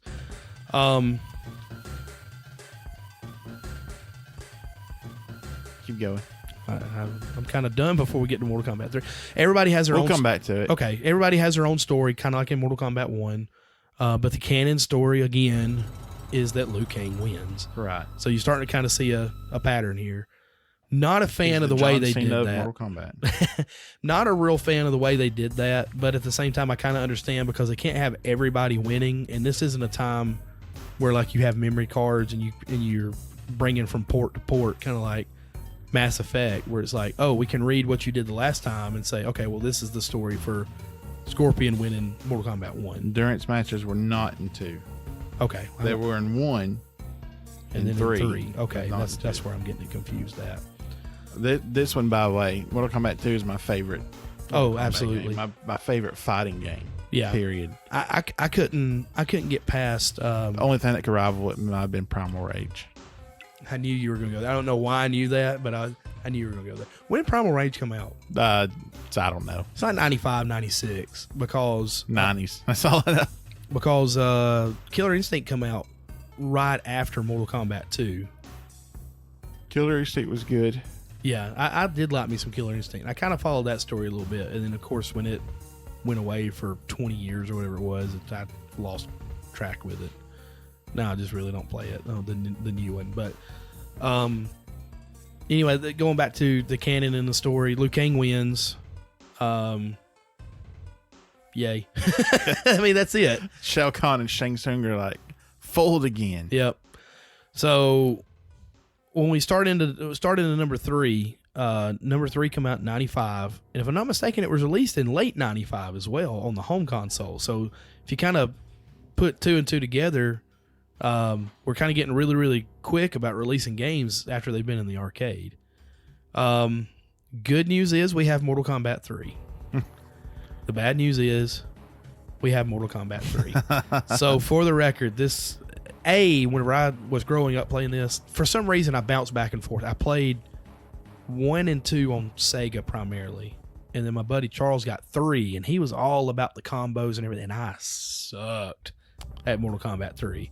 You know, from the combo standpoint and everything. So it wasn't one that I played a lot of. It looked good. You know, it did a lot of the same stuff, but it introduced the combos, and it introduced another button with run.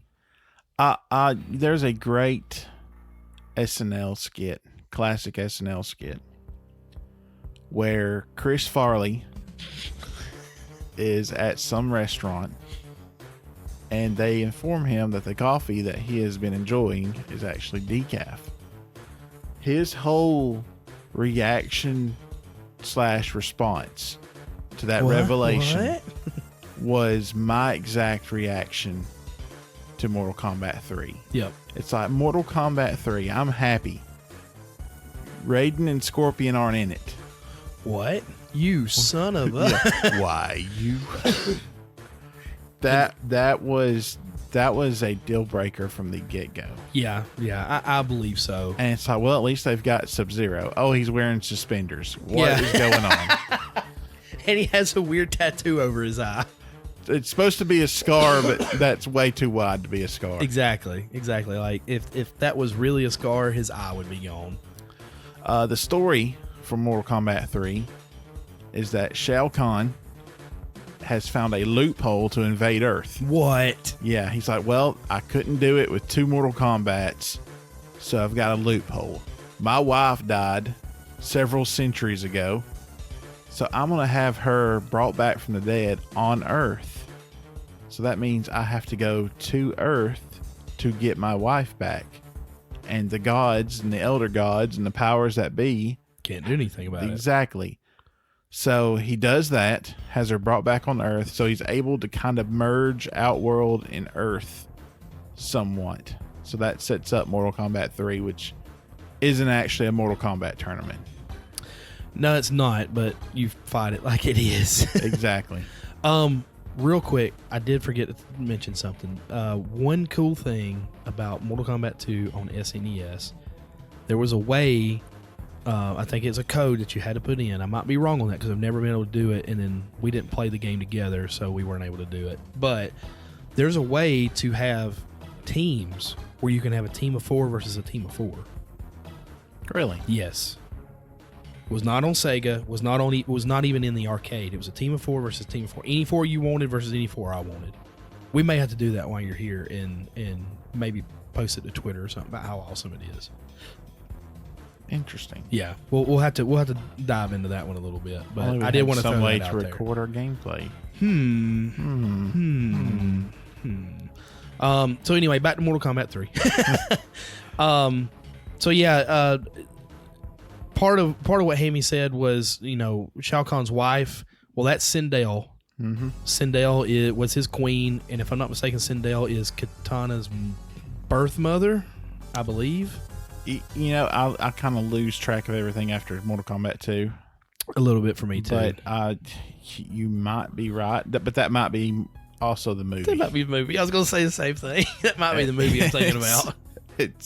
It's bad that we get all of our information from the movies. Well, probably so, because I don't think anybody considers the movies canon. But anyway, for our dadgum podcast, because that's what we know, she's the daughter. There you go. So new characters. Are Sonya, Kano new? No, they're old characters that we're into. Okay, well, as playable characters. Okay, we'll save the audience from that. Oh, and no Johnny Cage either. Yeah, no Johnny Cage. He's apparently killed between 2 and 3. Yeah. R.I.P. One thing that happened within the story was they had the cyborg initiative, where all of these ninjas that they had, they were going to turn them cyborgs. Yeah, the Lin Kuei.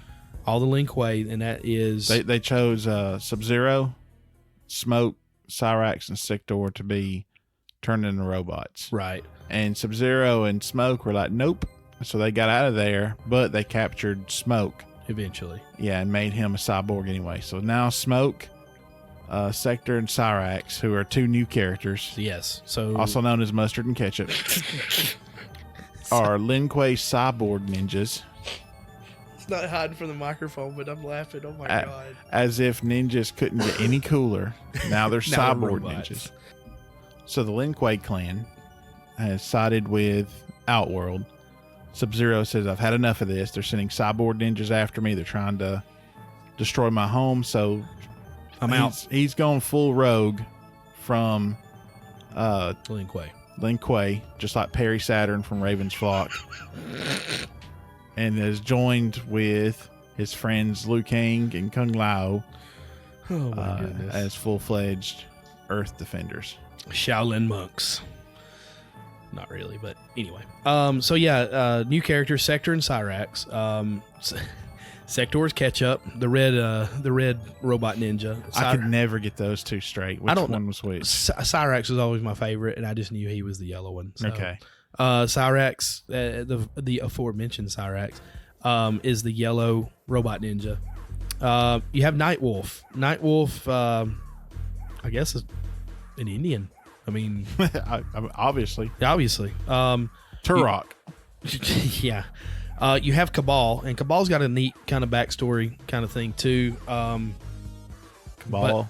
But the backstory that I know is from the remake Mortal Kombat, so I don't know if it's actually canon with 3, so I'm not going to go into it. Basically, he wears a mask that keeps him alive because, in the new Mortal Kombat, he got burned really bad, and he wears a mask that keeps him alive. In this one, I believe he's a bad guy. No one cared who he was until he put the mask on. I believe he's a bad guy because he's against Stryker, and Stryker is another new character that is basically the SWAT team guy. He's got a gun, he's got some grenades. Those are basically his moves. Yeah, he I shoot people and I exactly. If Alex was a Mortal Kombat 3 character, this is Alex. See, I like Cabal as a good guy, right? And I think I don't think they turn him. They don't turn him in the new Mortal Kombat when they did the replug, but with this one right here, I believe he takes offense to Stryker. I think Stryker's the reason why he's like this now, and he's against Stryker. Okay. I remember that for some reason. I might be wrong. And he wielded those 2 manhole hooks like a boss. Yeah, he did.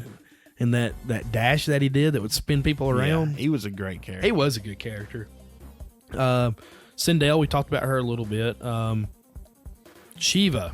Shiva is, I was always told, she was Goro's sister. Again, I think so. Again, from the same clan as same species as Goro and Kentaro, because they've got the 4 arms. But she's the female version of Goro, basically. Right, and she's in a micro bikini the entire time. And she, I think she has some. She's for Outworld, but I think she's kind of questioning Shao Kahn a little bit. Yeah. Because she's like, where's Goro and Kentaro? They're missing in action. Are they dead? Right. I'm looking for them. Smoke. They've got a couple of new characters you can play as. Yeah. One is Smoke. Play as Smoke. There's a code you kind of enter, what they call it, Ultimate Combat Code or something like that. So you got the robotic Smoke that you can play as, and then you can also finally play as Noob Sabat with that same Ultimate Combat Code. Mm-hmm. Returning characters, which I think that was an Ultimate. Okay, I see. I couldn't figure out which one was which. Yeah. So, because they're separate games, but there's parts of it that kind of morph together, and this is the part that kind of morphed together. So I'll save Noob Sabat for Ultimate when we get there. Returning characters: Liu Kang, Sub-Zero, Sonya, Kano, Jax, who is a returning character, but somehow or another, was it Shao Kahn removed his arms? Don't get it confused with the movie, because the movie one sucks. I like this one better. That's the one thing that's different. He just had his arms covered. Right, they were just covered, and he took them off. I think he did it to himself, so he'd be stronger. Okay. Anyway, he's got cyborg arms, which is freaking awesome. Shang Tsung, Kung Lao's back, and that's it. Again, no Scorpion, no Johnny Cage, no Raiden. Yeah, no Katana. No Melina. No Baraka. Well, we're good with that one. Baraka had his, you're right. I did like Baraka when I was younger. Like when I first got, I was like, man, that's awesome. He's got blades on his arms, but there's a reason why he's always the first guy in the Mortal Kombat 2 tournament chain. Sometimes you have to leg sweep him to beat him. I hate you. New sub boss in this one. You have Motaro, who is a centaur, but centaur. He's like a centaur with goat horns. Yeah, he's something. Let me tell you. And even though he's also allied with Shao Kahn, apparently his race is at war with the 4-armed Goro race. See, this is backstory I didn't know. Okay, so then. Shiva hates. So Shiva is kind of not trusting Shao Kahn because Goro and Kentaro are missing, and also because he's made Motaro his general. Right. He's a general of his armies. And then Shao Kahn returns as the big boss. Mm-hmm. Again, not to be confused with Metal Gear Solid. With one of the 1,700 bosses. And a new thing about this one was they had stages that were linked. yeah, that was cool. Yeah, so what you could do, much like with the other Mortal Kombats, you could uppercut somebody, but if you uppercut them at the right time of the match, and I guess maybe in the right kind of sequence, and sometimes it's just random, you would end up at a completely new location. Yeah, in the subway, you would uppercut them through the roof and be on the street. And end up in the streets. I think that Sega was the only one that had the bank that you could uppercut them and get to the rooftop. If what I saw was correct. I don't remember the bank on Super Nintendo. I'll put it that way. But then there was also the Soul Chamber, where you kind of had this ghoul-looking thing in the back with the green. Looked like a smokestack is what it looked like with the eyes and everything. Anyway, you could I do uppercut them from there, and they would go to the balcony, and then, like you said, the subway to the street. Also, in this, there was the bell tower level, which is kind of like another pit, but at the very very bottom of it are these like turning gear things, so that it is a stage fatality stage. And then of course, if you've got the pit and the pit 2, you're going to have pit 3. So there's also the pit 3. And then the subway. The subway is the other stage fatality stage. What you can do in it is when you do your uppercut, you go, I guess, because technically if you uppercut them, they go to the street. What they do is you uppercut them so hard they go above the street and then down behind in the back screen. And then a subway train will come through and run over them. Yeah, I don't think that fatality was on SNES. It wasn't. But I talked about it anyway. Let's see, what else is there? Nope, that one was in Mortal Kombat 3. Well, can we move on to Ultimate Mortal Kombat 3 and get out of this crap that we don't like anyway? Well, it was just it was a letdown. Something was missing. It was a letdown from 2. Yeah. Ultimate was what 3 should have been, and we mentioned earlier about how Street Fighter, like if I go home now and go through my collection, I've got Street Fighter 2, Super Street Fighter 2, Street Fighter 2 Turbo, all on Super Nintendo. Yeah, it's the same game. It's just instead of making a true sequel, it's just add on a little bit. Yeah. And Mortal Kombat has been good so far, but now they're going to trying to copy that. Yeah, they're going to fall into that same trap where it's like Mortal Kombat 3. Okay, well, here's some stuff we wanted to do. We wanted to add that people wanted. So instead of making a true sequel, we're just going to have Ultimate Mortal Kombat 3. Right. Which is the same game, but the better version of the game. Right. Yeah, we can jump into it. It came out in 1995 as well, as far as the arcade, and was released in 1996 for the home platforms. It's got the exact same combatants, minus Shiva. So you got rid of female Goro, and then added a couple more. The first one, we didn't mention it, didn't have Reptile. Mortal Kombat 3 didn't have Reptile. So returning, yeah, they had no ninjas. No ninjas. Well, I guess because they're all going to cyborgs. Well, yeah, they turned cyborgs and they turned Sub-Zero into whatever it was he turned into. Yeah. Even Noob Sabat was instead of a palette swap of one of the ninja characters, was a palette swap of Kano. Yeah. It's just darkened out. Yeah. And I think they realized, oh wow, people really do love ninjas. So we need to put those back in. So that's why in Ultimate they added back Scorpion, Reptile, and with a code you could get classic Sub-Zero, which was him with his classic suit on. Right. Mortal Kombat 2 Sub-Zero. And Ermac and Rain. Yeah. Which is red and purple ninjas. So there you go. Oh, it also added Melina. It also added Katana and Jade. So Jade is now a playable character. Noob Sabat was a playable character at this point. Again, this is a code, and so is Ermac. Ermac is, as Hammy said, the red ninja version.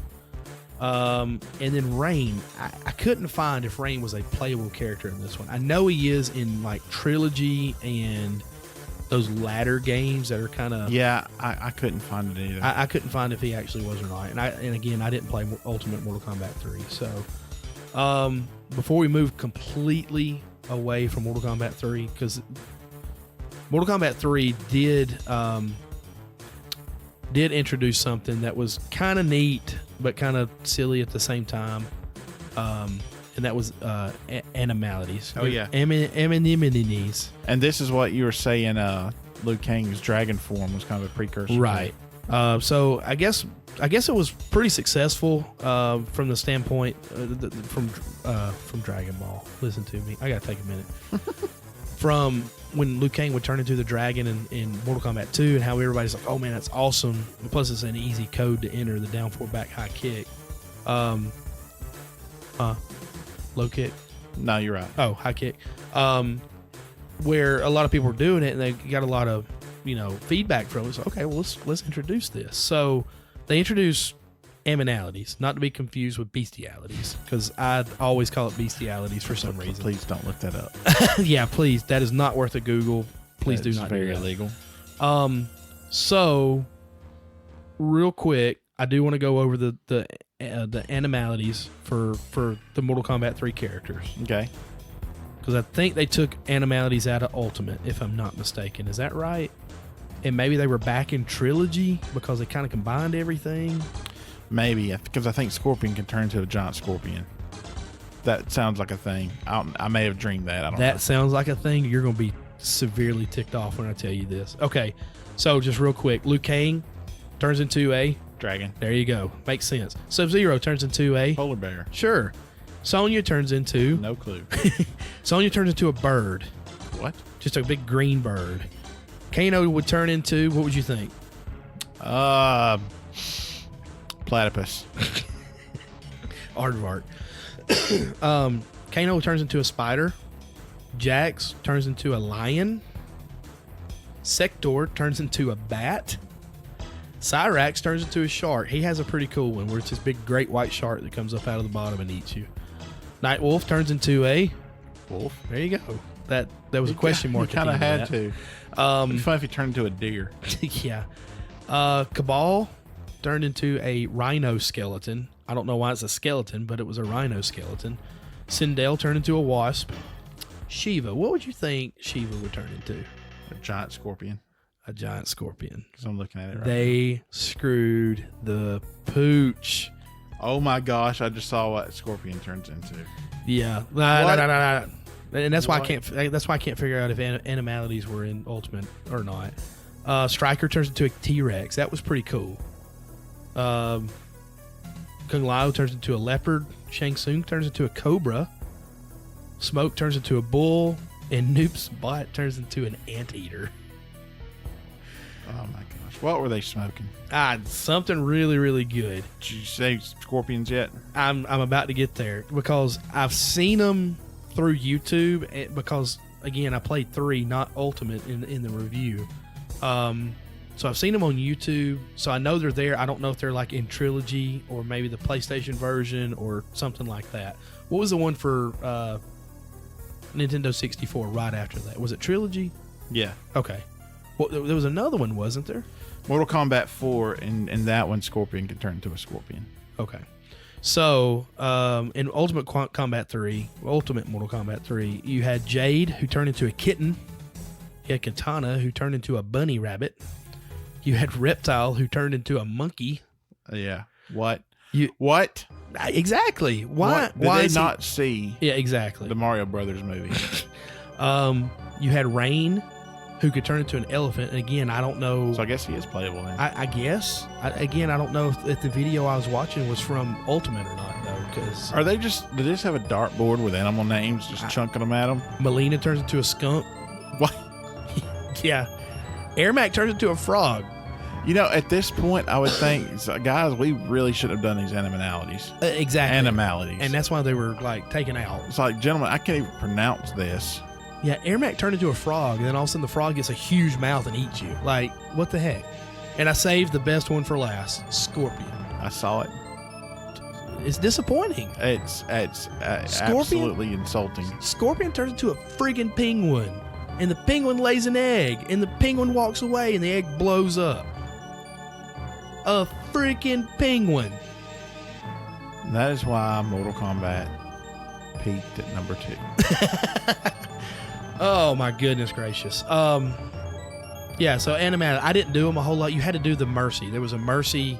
You hold either hold run or hold block, and down, release, whatever one you had to hold. And what that was is when you got to the end of stage, it had to be the 3rd level. So when you got to the end of stage 3, so you had to win one, lose one, and go to the 3rd round, not stage, round. When you got them to the part where it says finish him, you put that code in, and they get just enough life left. They're basically at the danger bar.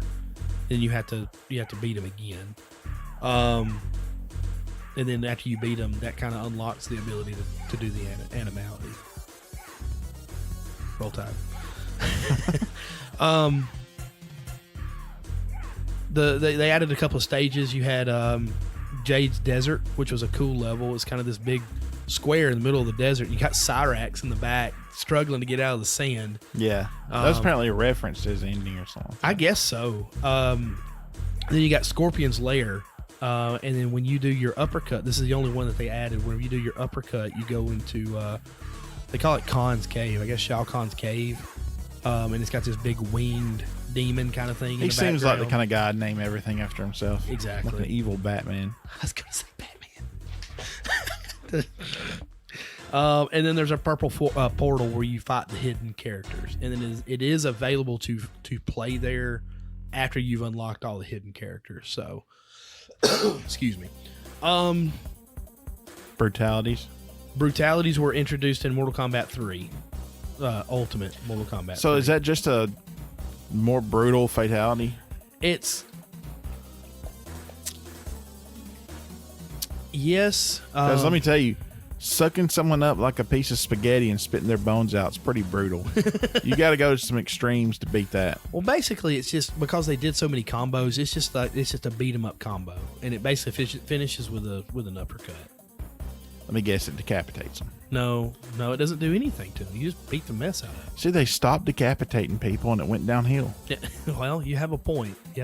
Which we didn't get into the. Man, that can be misconstrued real bad. We didn't do all the fatalities on these yet, so we still got to get there.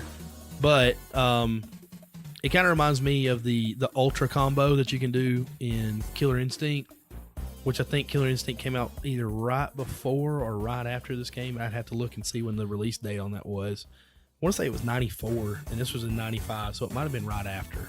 But this was right after Killer Instinct. And I think maybe that's where they kind of took a nod from. Was saying, okay, well, that was kind of neat. Let's do it ourselves. So then let's turn them into crazy animals. Again, not my favorite. I was never really good with the combos. Most of the combos started with a run. Again, that was another button that they put in with the shoulder buttons on Super Nintendo. And you just didn't have them. I was going to say, Lord help you if you didn't have the 6-button controller on Sega Genesis by this point. So I didn't enjoy it playing back through it. I mean, I could look up all the combos and stuff if I really wanted to, but I did. Charles, my buddy Charles, loved it. Loved Mortal Kombat 3 and Ultimate Kombat 3. Bring me Mortal Kombat 2 any day. Yeah, I'm same sorry. Here. So, and I do remember when Mortal Kombat 3 came out. I was like, "Are you kidding me? Don't have Scorpion in it." I do remember when they finally announced Ultimate, and they showed the artwork for him. He did look awesome. Oh yeah, that was something I drew a lot. I've still got a picture somewhere of Ultimate Mortal Kombat 3 Scorpion that I drew. Because in 1 and 2, he kind of had this garb with these big shoulder pad things that came over. In 3, they kind of got rid of the shoulder pads. It's like segmented. And it's segmented. Yeah, exactly. So yeah, they updated the character and it looked a lot better. It looked 10,000 times better than what the updated Sub-Zero did. Yeah. Real quick, the fatalities for 3 and Ultimate.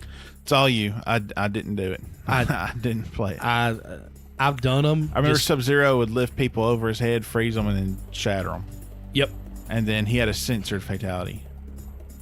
Yeah, that was kind of weird. They kind of had this censored fatality where he did something, all of a sudden the screen went black, and you heard somebody scream, and it says Sub-Zero wins fatality. Yeah, apparently it's the head rip, and the going theory is that it's censored, but I've also heard that they just didn't do the animation for it. They just got lazy. Well, I figured it's just like a middle finger to the government from the first time. That could have been it too. That Scorpion had a censored fatality as well.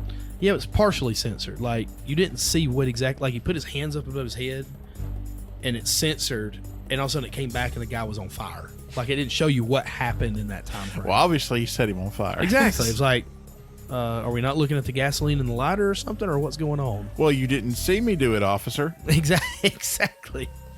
He was bursting a flame on his own. Spontaneous combustion.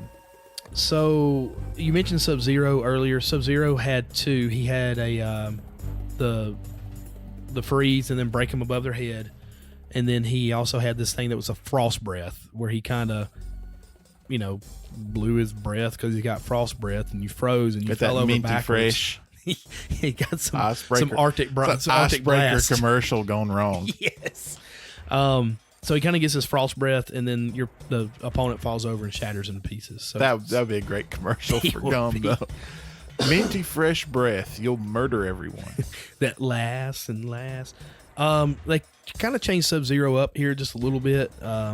He still had his traditional freeze, but he also had a freeze rain, where he kind of did the freeze up. Yeah. And it would come down. And it was hard to time because it wasn't that it was like it would figure out where you're at. You had to do it close or you had to do it far. I will say this. I think the moves for Sub-Zero and Ultimate Mortal Kombat 3 were incredible. Because you had that. You had the regular freeze. You had the ice clone, which I love. I love the ice clone. Oh, man. Because you could do it at any point. It could be you jumping. It could be you sliding. It could be anything. And in all games going forward, I use that so much. And MK4, which is another one I played a lot of. Oh, man. Something that we didn't necessarily touch on. Did he not? He had the ice freeze to the ground in 2, right? Right. Yeah, the little ice puddle. But he slipped. They would slip on it. Yeah, they would slip. Did they not have the same thing in 3? I think in Ultimate he had it. But they would freeze if they touched it. I think so. Something like that. Okay. But I know they had the shower. I know they had the clone. I know they had a traditional. Look, give me the freeze, the clone, and the slide, and I'm happy with Sub-Zero. So you just want the clone in 2 and you're good. Yeah. Oh, if the clone had been in 2, he'd have been overpowered. Liu Kang would do this weird thing where he'd kind of disappear, and all of a sudden you're on fire, then he would reappear. So I don't know what happened. Something You didn't happened. see me do it, officer. Exactly. I learned that from Scorpion. The other one is kind of a crappy one. You put in your button combination, the screen goes dark, and then the Mortal Kombat 2 machine falls and crushes your opponent. What? Liu Kang's choosing to play a superior fighting game. That's what he's doing. Than the one that you're playing. Yeah. It's like, you should be playing this one. Yeah. Even Liu Kang knew. That was meta. Sonya is back, so she's got Kiss of Death, of course. The blow kiss of death. Not to be confused with the actual kiss of death from Katana. True. That's true. She also does a force field kiss, which is weird. She kisses, this force field comes up, traps you in the force field, and you explode. Go figure. Kano has this kind of cool one where he kind of rips your skeleton out from your body, like you just fall, like you just took a dress off or something. So that doesn't get censored, but the head rip. Yeah, exactly. I still think it's kind of a middle finger thing. I do too. I don't know. I agree. And he also does this other thing. He has this move during the game where he does an eye laser. Well, he's got the finishing move called the eye laser, and it's just a continuation of that, and you just basically burn up and melt. Jax basically becomes Glacius and turns his metal arms into swords and goes Baraka on you. I don't know. So there you go. Baraka's kind of back. And we alluded to this one right here earlier. He kind of disappears and then becomes this huge giant, and this boot comes from off screen and squashes I remember you. that. That made no sense. It made no sense. It's like Giant Man. Sector was the red robot. He had heat-seeking missiles that would come out and could get you. He also had a flame attack. Well, he also had a flamethrower as his fatality, so he would set you on fire. So it's kind of like Scorpion in a way. But did you see him do it? Yeah, you did in Oh, this there one. you go. There you go. He did it. It was him the whole time. Napalm, buddy. Napalm. And he does this other one where his chest kind of opens up and this big press comes out and he squashes you. Meh. See, it seems like they're getting a little cartoony with their stuff. Well, we're not all the way done. Cyrax does a self-destruct, so you get close to him, you hit your buttons on your forearm, Like Predator. kind of like Predator, and just self-destructs. His other one is, I called it helicopter head. So he's got these like dreadlock. He and Sector both have these little dreadlock things that come out, and I think that's how they plug them up and program the robots. Anyway, he starts spinning these dreadlocks around like a helicopter, and he goes up off screen. And all of a sudden he comes down, with his head coming down with his helicopter, and he just mows through the guy. It's like, really, of all things, that's the best you could come up with. Nightwolf, I was never a fan of Nightwolf. Nightwolf had a hatchet, but whenever he used it during the game, it was like glowing green. And I think there was one point he actually turned into a wolf. Well, I might be getting him and Orchid from Killer Instinct confused, but it seems like he could turn into a wolf like briefly and kind of do an attack, and then it was like an opening for something. Again, that might be Orchid from Killer Instinct. Yeah, I'm not going to make you finish these fatalities if you don't want to. We've already got the No, I do. only I just characters people like. I don't remember all the other stuff. Like So Striker, he shoots you dead. That's yeah, exactly. Nightwolf would do this light from above, so he'd kind of hold his hands up, and all of a sudden this light would come down like aliens or something, and then you're dead. Then he also did this lightning thing, so he'd hold his hatchet up, kind of like Thor, and then he'd throw the lightning towards you. so let me get this straight. I bet they're sitting around the table coming up with fatalities for 3, and they're like, guys, we overdid it with the decapitations in 2. We got to do something different. And turns out they should have stuck with decapitations. Well, either they should have just did that, or went to people that actually cared about the game and not quizzed a bunch of 5-year-olds. Because Cabal, he literally pumps helium into you and you float away. Like your head expands and you float away, and then you pop and then stuff falls down. Oh, it'd be really cool if you pumped them full of helium like a balloon and you flew away. My God, write this down. I didn't know where you were going with that, but that was funny. Son, you're now a game developer. Thank you. And then he did this other one where he would take his mask off and kind of reveal his face, and he would scream. Yeah, because he's an idiot. He needs that mask to live. Yeah, exactly. So and he would scream and just kind of melt you. I don't know. I guess So he's got like banshee powers now or something. Sindel would do the same thing. She had a scream. And then she had this hair whip thing where she'd take her hair because it was expandable for some reason, and she would watch me whip. She would wrap it around you all the way to your head, and when she like moved her head back, it would spin. It would just spin you into nothing. That's stupid. Again, that's kind of stupid. My wife is vacuuming right now. I thought that was a blender. No, somebody's vacuuming. I mean, I'm glad that the house is getting clean. Whoever's Caitlin, I know you listen to this on Mondays. If you're vacuuming, thank you very much, but you're doing it while we're still recording. It won't make it past the filter. I hope not. Cabal, Sindel, Shiva, she would do this thing where she would skin you alive. Okay. And then she did this other thing where she would hit your head and you would go into the ground like a stake. And then all of a sudden her other hand would come, like her second hand would come over, and then her bottom two would go, and you just go further down. See, it's like they come up with one decent fatality and then they go straight Looney Tunes for the I was going to say the exact same thing with the Looney Tunes. Striker probably has my favorite one retro, going back and looking at it. The first one is he kind of sews these grenades on you. I said grenade vest, but there's blood. Like, he turns to the opponent, he's working with his hands, and all of a sudden he turns back from the opponent. He's got all these grenades sewn to him because there's blood all over where their character is, and then you explode. So yeah. And the other one, he pulls a Gabriel Logan, and there's a taser, and he just electrocutes them with the taser until they explode. For those of you who don't know what we're talking about, go back to our Siphon Filter episode. I think it was 5 maybe. It was early. Gosh, that was a long time ago. That's We probably need to do that one justice and redo it. We probably need to do all of them justice and redo them, or do them justice and not cover any of them. just give up, go home. Kung Lao had one of the best fatalities in Mortal Kombat 2 with a slice. He sliced you right in the middle. You kind of filleted yourself in half. I thought it was a great fatality. It was. Kung Lao in this one, he does this thing where he spins, and he brings you into the spin, and all of a sudden you just throw out. It's like a spin vacuum is what I put on here. It's like a washing machine, I guess, or something. I don't know. Wow.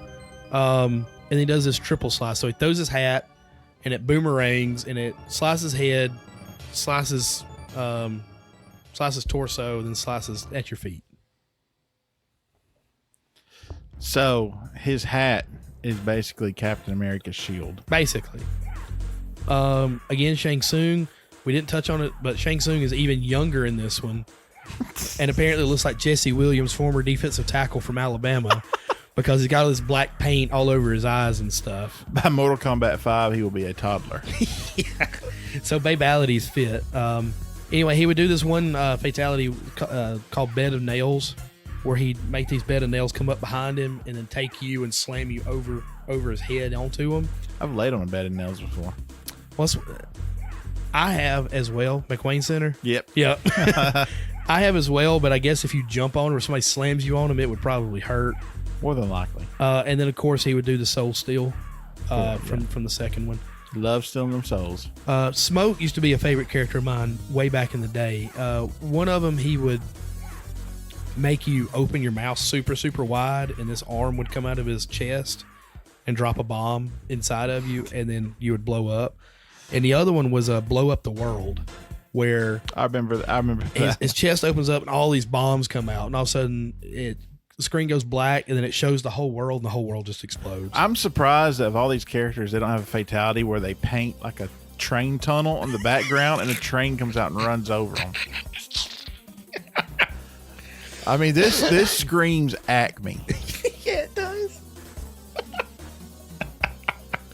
Oh gosh, we should totally film ourselves playing Mortal Kombat 3, and when it says finish him, put a snippet of Looney Tunes stuff in there. There you go. Like Birdseed. Thought they were all sitting around watching Roadrunner Wile E. Coyote. Oh my taking goodness. notes. All right, I'm almost done. I promise. Jade in Mortal Kombat Ultimate Combat 3, she had this thing where she stabbed you with her pole, and she just shook you until you were nothing. I did the same thing when I stepping dog crap out in the backyard.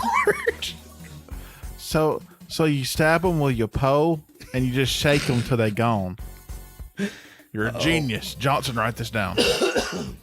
Well, and then she does this other one where she uppercuts you, and she sticks her pole in the ground, and you come down, and you don't come down vertically and become like a kebab when you hit the pole. You come down horizontally, so you're just kind of stuck on a pole. I thought if you were going to do that, you'd come down vertically and just kind of your spine and everything. So you basically died like pit style. Yeah. Okay. Basically. Katana, fan decapitation. There you go. That's like the first one I think we've gotten to. Thank you, Katana, for keeping it classic. And then the other one is the kiss of death, where she kisses you, your head swells, and you float up like a balloon. Okay, well, there it is. Scorpion, gosh. We'll do the set on fire censored, and then the toasty. So he kind of redeems it up until the animality with the stupid penguin. It's like, thank God for Scorpion for staying cool through this whole thing, and he's a penguin. Yep. Reptile does the yummy again, but he actually eats, I think, 3 like parts. how you just give them your own names. Yeah, I know. That's what I do. So he'll eat your head, he'll eat your torso, then he'll eat like the biggest part of your lower from your torso down. I don't think he does everything. I don't think he gets feet. Not eat the legs? He doesn't get the feet, basically. Oh, okay. I don't know if that's just an animation limitation or what. Preference. And then he does this other one. He takes his mask off and basically throws up acid all over you. Oh, okay. And he actually uses that one in the newer games as well. So yeah, I think that was in 4 as well. Yeah. Melina goes full on Mick Foley and swallows a bunch of thumbtacks and spits them back out at you. Wow. And then she does the Bones fatality. from the set. And then Mortal Kombat 2. and then her opponent's like feeling himself. Oh, she missed. And he drinks a glass of water, and the whole water starts popping out of the holes. This is a joke. It is. This is probably why 3 is just not a fun one. And last but certainly not least, you have Ermac. He does this kind of thing where he possesses your body and makes you float, and then he just slams you over and over and over until you die. Okay. And then he does an uppercut decapitation. Oh, you know So what? there you go. Finish it on a high note. And then, of course, we already touched on it, Ultimate. They still had the babalities. They still had the friendships. And they added the brutalities. Friendship. I am literally throwing this piece of paper across the room. I hated 3. And you know, we watched a video earlier comparing Ultimate 3 on Super Nintendo and Sega Genesis. We did. And this channel, if you will. Should I say the name of the channel? No, I wouldn't. Okay, because I'm about to dig into it. Y'all can find it. They ultimately decided that it was better on Sega Genesis. Why? Well, one of the reasons was they said the sound was better. Now, if you listen to the soundtracks from each version, Genesis sounds like it's done on regular Nintendo. Yeah. I mean, we listened to it, and you yourself, you've self-proclaimed Sega guy. Mm-hmm. You even said, I think you pointed out first, it just sounds so much better on Super Nintendo. Yeah. They said sound was better on Sega because Shao Kahn laughs more. That's basically it. So, you're telling me that if you are the judge at a county fair for a pie contest, Andy Griffith style, I love it. and Aunt B brings you a delicious cherry pie that is just, you eat it and you think, why has this not been in my life before? This is amazing. And then what was her friend / her frenemy's name? Clara. Clara comes in and brings you 2 average store-bought, Usually it's the other way around. like, garbage pies. Yeah. Meat pies. Yeah. And just there's nothing special about them. They kind of suck. They're not even cooked all the way. You know, there might be cat hair in them. And you conclude, well, she brought 2 pies, so she should win. Right. That's basically what their review was. Yeah. So I do not agree with their review. I will not be patronizing their channel anymore. Well, the one thing that I will say, again, because I guess, and I told you this earlier, because of rose-colored glasses, I played a lot of Mortal Kombat 2 on Sega. Mm-hmm. I like the soundtrack on Sega better than I did Super Nintendo. Well, that's fine, because it's tied to your memory. I guess because it's tied to a memory. So, I mean, that kind of sways my opinion a little bit. But when you listen to them side by side, yeah, they're pretty much the same, but Nintendo focuses more on, like, I don't want to say this meaning literally bells and whistles, but they kind of go more to the bells and whistles, where Sega kind of goes more to the base of things. So when you hear it, you hear the certain parts of it on one side, and you hear certain parts on the other. Although it's the same song, right? It's like, you know, when you have headphones on, sometimes you hear the bass more out of right ear, and you hear the treble more in the left. So it's kind of that. Exactly, and I respect that, because that's valid. Right, that's absolutely valid. But saying it sounds better because he laughs more. Are these the same guys who wrote the fatalities for Mortal Kombat 3? It could be. So there you go. There you go. Trash. Great games. I highly recommend them for a retro game night. And you can get the Mortal Kombat collection. I know you could on 360. Yeah. They're easy to find anywhere right now. So eventually one day we'll get into the games that come after this, which you said they were called the 3D era. This is the 16-bit era. Yep. The next one's called the 3D era. And I'll tell you what 3 they are. Mortal Kombat Trilogy, which we'll be revisiting Ultimate Mortal Kombat 3. Basically, yeah. Mortal Kombat 4, which I thought was kind of underrated, but I also haven't played it in well over a decade, so we'll see. Was it exclusive? No, it was on PlayStation as well, or PlayStation 2 maybe. I think it was Xbox, PS1, and N64. Okay, good, but you played on 64. I did, and that's where the famous quote "Ow, my leg" came from. It is okay, and I always remember that there was a certain character you beat the game with, and he just didn't have an ending. Right. I found out that was only an N64. So I have the games on N64. Also, Mortal Kombat Mythology Sub-Zero. Yeah. Which is heralded as one of the greatest games ever made by absolutely no one. I got them on N64, and I was looking forward to reviewing them until I started reading. I was like, man, the N64 version is missing a lot of stuff. So I've ordered all 3 of those on PS1. So we'll be reviewing the PS1 version of those. Okay. When we get around to it. It's not. It's not. It's spoiler alert. It's not in the next up to 50. It's not in there. It's a long way off. Yeah. So if y'all hated this episode, never want us to revisit us, let us know. We'll never revisit another Mortal Kombat. Then we will revisit anyway. Yeah, well, we'll do what we want. It's our show. It gets better, guys. I promise it does. Deadly Alliance was pretty good. You know what? I'm part with you there. I lost it after the 32 or the 3D era. I didn't care for Deadly Alliance. I didn't care for. What was it? Deadly Alliance is the Deception. one for PlayStation 2 that didn't have the fatalities. Is that right? No. That's Armageddon. That was Armageddon. Okay. That's whenever I picked it back up. Armageddon was okay. It had to create a character. It had everybody. Character. It just didn't have fatality. It didn't have specific fatalities. Yeah, you kind of had a buffet line. Create your own fatalities. Right. It was terrible. It was pretty terrible. And I know I've mentioned it before. The remake that came out for the previous generation, still at this point for 360 that we played it on. You know, I was looking at them the other day. You know, Mortal Kombat 11 just came out, and I was counting them out, and I was like, Mortal Kombat 11 should be Mortal Kombat 10. Until I found out that they count Mortal Kombat versus DC as one of the main Mortal canon? Kombat. Really? Yeah. Wow. I don't think it's necessarily canon, but they count it as one of the main games.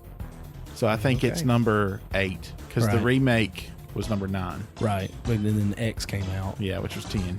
Well, see, what they did, they basically took that timeline that they created from 1, 2, and 3 and the previous games after that, pushed it all in one, fixed what they needed to with some time travel stuff. And I think they did a good job. I think they did a fantastic job. Well, because I ain't worried about spoiler alert.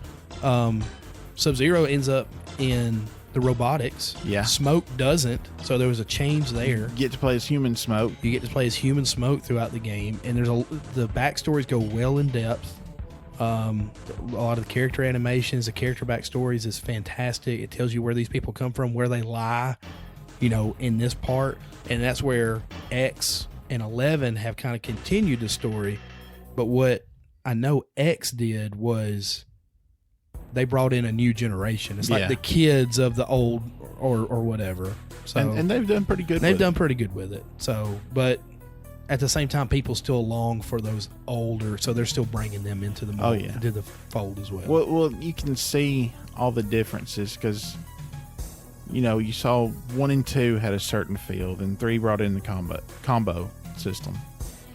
4. It kind of has the combo system. It didn't have as much as 3 and 3 to me. Right. But I think that could just be me. Right. But it did have like sidestep into the foreground and background. The camera would shift, so that was cool. And that's kind of what Armageddon had as well. It was a 3D game. It brought in the weapons that we afford Bishop. Well, with 4 had weapons. 4 had weapons as well. So I mean, there was a lot of different little changes. They kind of experimented with it. And they've done a good job going forward with it. Now I've lost it a little bit since the remake for Xbox 9, the republish. Xbox 9. Good grief, you're in the future. On Xbox, 9 as in Mortal Kombat 9. I was also going to say Deadly Alliance and Deception was a radical departure. Yeah. Because that's where they brought in the different stances. Right. And stuff like that. So you can see where they kind of try to reinvent themselves to stay fresh. And sometimes those reinventions are hit or miss. Well, and wasn't there like a Mortal Kombat Special Forces that basically followed Jax and Sonya and that group? It was terrible. I haven't even seen it. It was awful. Now, you can't fault him for branching out and trying new things. But what else? There was Shaolin monks. I'm gonna admit I like Shaolin monks. Oh, and that's fine. That's fine. I never played Trent, if you're listening to this, I hope you are. I saw Trent last night at the basketball game. We've still got to beat Shaolin monks. we because you're Liu Kang and Kung Lao, but you can enter a code to be Scorpion Sub-Zero, which we did. What? And we got to the final fight because it goes through 1 and 2, and the final fight is you got to fight Kentaro and then Shao Kahn, and you do it with one life bar pretty much. Like any damage you take from Kentaro carries over to Shao Kahn, so we were struggling with Shao Kahn. Right. So Trent, buddy, we've still got to beat that, man. Well, that's what I liked about when they redid Mortal Kombat 9 for 360, because we all got into it again. Yeah. Even with the combos, it's like they kind of did away with the run part of it to open up the combos or whatever, and just said, okay, if you want to do a combo, do back forward Y, and that's an opening, and you can start putting things together if you're quick enough. Yeah, solid fighting game again. Right.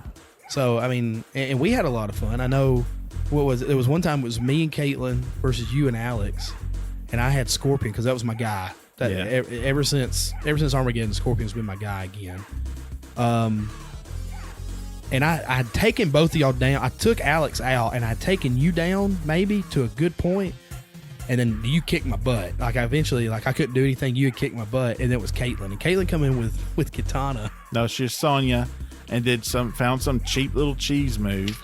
It wasn't a move. It's like just where she squatted and kind of kicked at you, and you couldn't get by. You kept advancing to her. Well, even like if I would jump, like somehow it would hit. Anyway, we beat you. It was stupid. He hasn't let us live it down yet, so I got my revenge.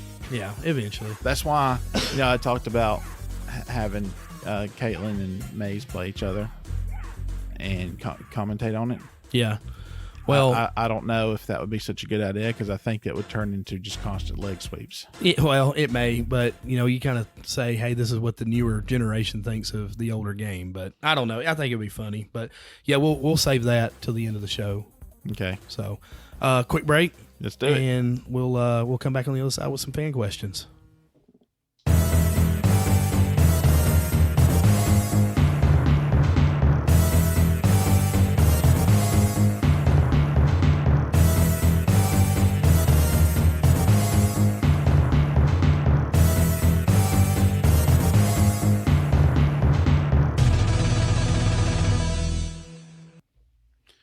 All right, so I have, since we've been kind of telling what our next episode is, yeah, that means that the questions we get coming in tend to be geared more toward, and that helps. It does, because not everybody follows us on Instagram. Instagram is linked to our Facebook and our Twitter, but I don't know how many people actually, look at that constantly. We get a ton of likes on Instagram. Yeah. But we don't get a whole lot of questions from it. So, at least with our listeners, if we preview the show coming up, that it does help. And a lot of our questions come from Jeremy.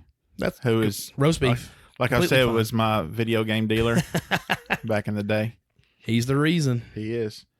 His question. Sure. He's got 4 of them. Oh, wow. Okay. Number 1, I think we've actually kind of already answered this, but he said favorite fatality. His were Scorpion's Toasty in 1 and 2.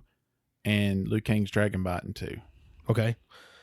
I always loved Kung Lao's split because I just thought it was a great fatality. It was. But as far as favorite,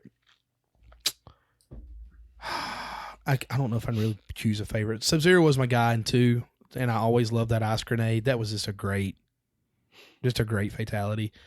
But I'm pretty sure that's probably where you're going to go. For the sake of being different, then I would either say Kung Lao or the first rendition of Reptile's Eat Your Head fatality, because that was down a low good punch. One. Yep, that was just a good fatality. I really do like Sub-Zero's Deep Freeze. I think I liked it better in 4. Okay, but I also liked Raiden's Grab You and Tickle You to Die. I remember failing on that a lot of times because I'm not pushing the button fast enough, or it's not registering that I'm pushing it fast enough. And it literally looks like I'm tickling him. So I'm like, duh, and all of a sudden the opponent will fall, and I'm still doing,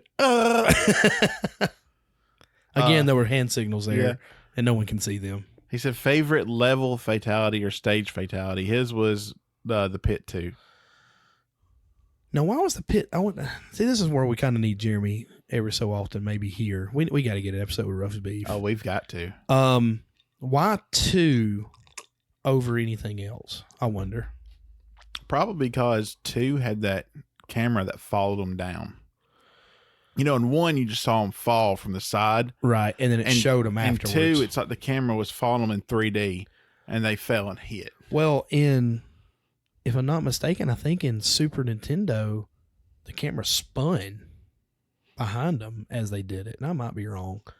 But as far as I just remember, it's like you're following them as it's like they're looking back up, right? Getting away from the mic. But I always thought they're looking back up towards the bridge. Spinning. Yeah, as they're falling. I always thought maybe the background was spinning or something. It was a cool effect. I've always been pretty impartial to the acid pit. I've always liked that as far as a stage fatality. Was it Deadpool's drowning pools? Deadpool. Drowning pool. Let the bodies hit the floor. Let the bodies hit the pit. I've always was really impartial to the pit, not the pit, the acid bath, acid pool. Yeah. Nothing really stuck out in 3. I guess I like the hell levels in 3 with Scorpion, and the desert level was pretty neat. I don't know why. It's just random. Like there's a random platform, and it did have great music. And the pits are iconic in themselves, but I still think I got to go with the acid pool. I'm gonna agree with Jeremy on pit 2, and I'm also gonna say what was it you called it? The one with the spikes on the ceiling. The tomb. The tomb. That's it. I can't. I'm like you. I just call it spiky ceiling. Spiky ceiling. I love that one. Yeah. So, all right, number 3. Did you ever play Mortal Kombat Trilogy? If so, what was your overall favorite character? I played it once or twice with Charles. I didn't get to play a whole lot with like Ermac and those guys. And because Trilogy to me was a mixture of 2 and 3, it's probably the best. It's not really 16-bit, but it's almost 16-bit. It's probably the best one, really, if you really think about it, because it does mix 2 and 3 together. Okay. The good parts of 2 and the new good parts of 3. So I've never played it, so I got to recuse myself. If I'm not mistaken, I think it's got the combo stuff in it, but it's like a lot smoother and it's not as dorky as 3 was, because it was pretty dorky. Chameleon was a good character. She was she was another female ninja. I remember her. She was a cool character, and I don't know. I guess just because of the timeline, I still went with Sub-Zero. And see that's like I said, I've got it on N64. Right. And I was reading, it's got 30 characters on N64, 37 on PS1. Really? Yeah, so that's why I ordered the PS1 version. Was Chameleon on the 64? Maybe. Okay. I remember Chameleon. I remember Rain. That was the first one Rain was really playable as, I think. See, I don't know. I didn't. I did play 4, but after 4, it just. Yeah, it just kind of went downhill a little bit. I get that. Well, I don't know. I just got away from fighting games. Yeah. His 4th question is really good. Okay. And I kind of touched on it just a tad earlier. He said, every person in the world can be divided into 2 groups. Those who think the Mortal Kombat series is the best 16-bit era fighting game, and those who think the Street Fighter series is. Which group are you in and why? Mortal Kombat, just because. Done. Because we're reviewing it. I've always liked it better. As far as fighting games go, I played very little Street Fighter, and I guess I couldn't get into it, like you said, because of the button combinations. Like, in order to do all the special moves, they were just hard to do. Well, and I mean, because I didn't play Street Fighter very much at all when I was young. Was Street Fighter exclusive to Nintendo? No, I don't think so. All right. I didn't play it on Sega. Is why I was So I played Mortal Kombat. Sure. And it's your fault, Jeremy, because you had Mortal Kombat too. If you'd had Street Fighter, we would have been Street Fighter fans. But as I get older, I'm starting to really appreciate Street Fighter more. And the harder button combinations, I think Street Fighter is more. It's a little more nuanced fighting than Mortal Kombat. It's flowed. Like it's all about the flow of the game, not just button combinations for sake of button combinations. And I think that there are, you can play defensively and offensively, and it's more of a drastic change. Sure. And I guess that's kind of why I always liked Killer Instinct as well, because you did the combos, but your special moves led to combo openings. Right. Whereas with Mortal Kombat, whenever they went to their combos, it was strictly punch and kick, and you didn't really use your power moves to open up a combo. Like, for instance, Glacius. Glacius would do this weird thing where he'd kind of morph into the ground and then come back up with an uppercut. Well, if they weren't blocking it and you hit the uppercut, it's game on. It's button, and you got a 15-hit combo, Combo. And then the combo breakers and stuff. So I could see some of that, but to me, the story and the in-depthness of Mortal Kombat is what makes Mortal Kombat. I don't know. Yeah, and what Street Fighter are we on now? Is it 5? I'm not sure. I've never heard of 3 and 4. I'm just going to tell you. Well, there was 1,000 different versions of 2. Tournament edition. Yeah. But I think as far as games now, or as far as impact now, Mortal Kombat's got a bigger impact than Street Fighter. You think it had better staying power? I think everybody knows it because of the controversy it created when it first came out. That's true. I think it was mishandled. Street Fighter was mishandled. I think they had, it was gold at the time. Sure. And it spawned some spinoffs. Final Fight, which is an incredible beat 'em up, which Jeremy's also a huge fan of, introduced me to that, is set in the Street Fighter universe. I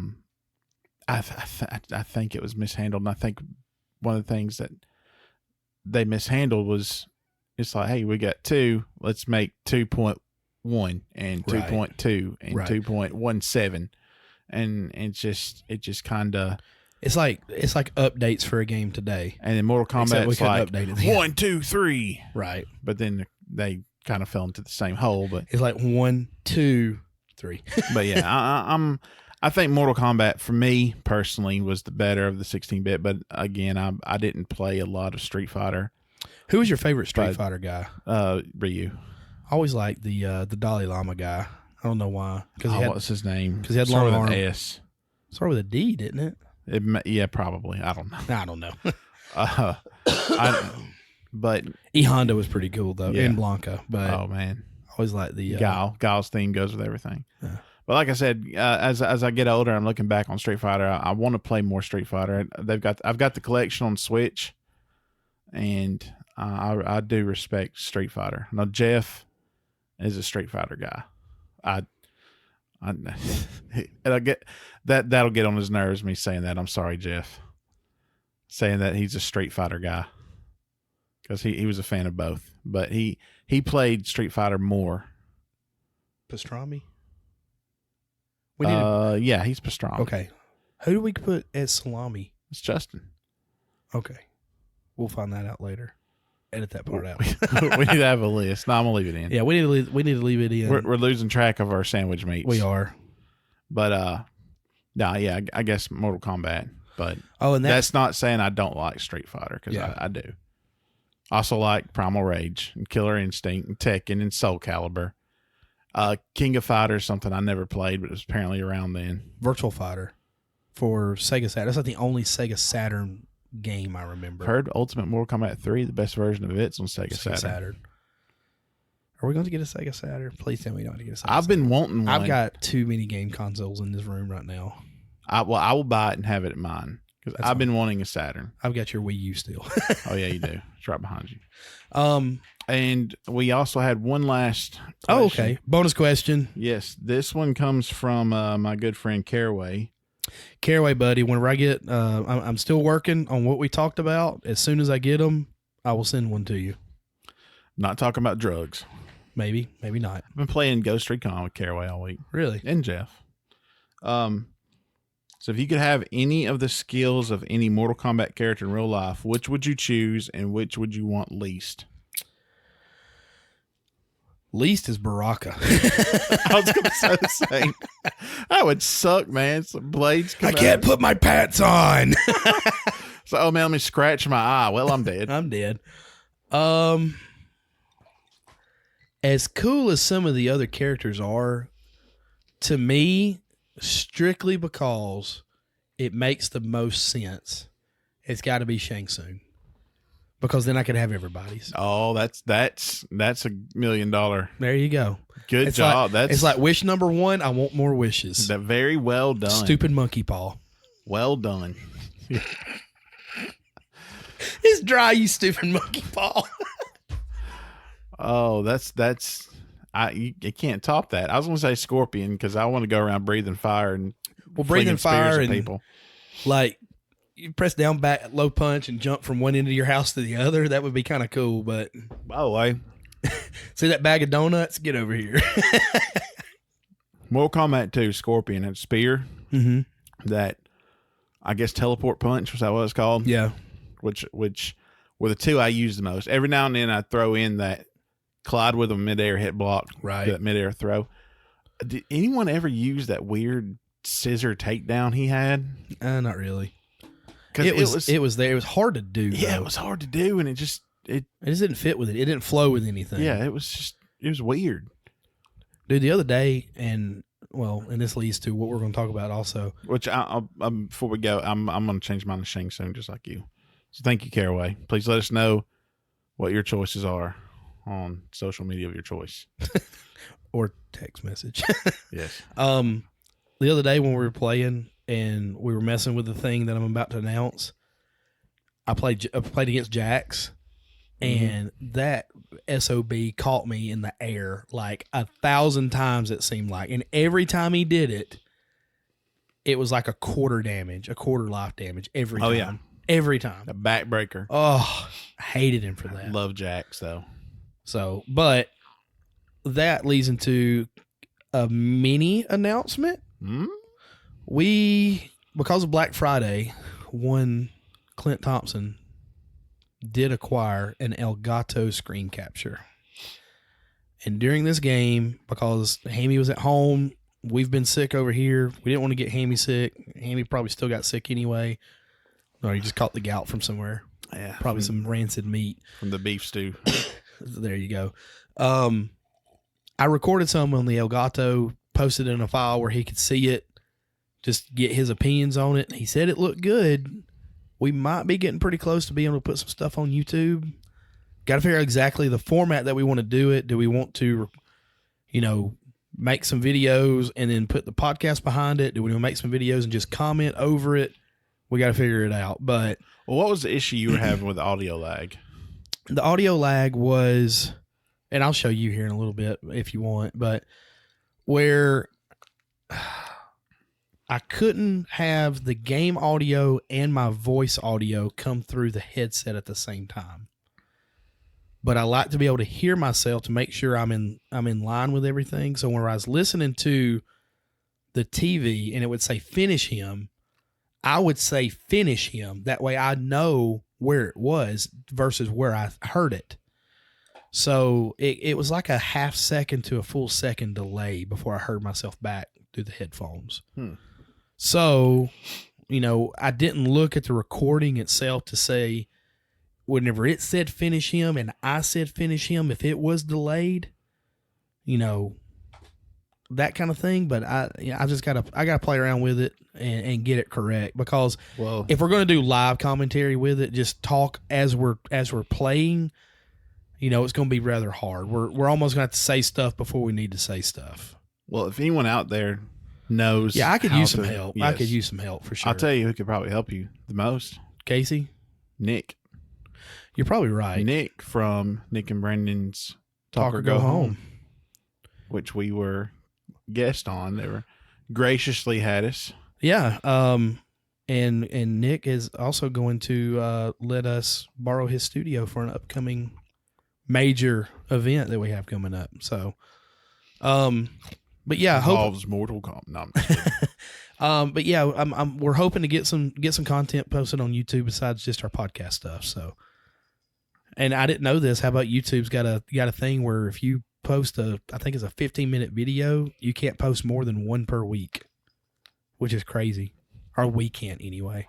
Also, we mentioned that I told you that they've got this new thing coming up where you have to label videos as child friendly or not. And I think that's because of YouTube Kids. Now that I'm sitting here thinking about it. It is. Okay. It's exactly what it's for. Our videos will be labeled not child friendly. No. Now, by our definition, they will be child friendly because we don't curse. We're not vulgar. Mostly. Right. And we're not going to say anything questionable. We're not going to dive into politics, religion, anything of that sort. However, we're relying on another entity to define what's child friendly and what's not. Exactly. So we're going to err on the side of caution and just go ahead and say we're not child friendly. Right. Whether we say, hell in the literal meaning or not in the literal meaning, that's up for question if that's actually kid friendly or not.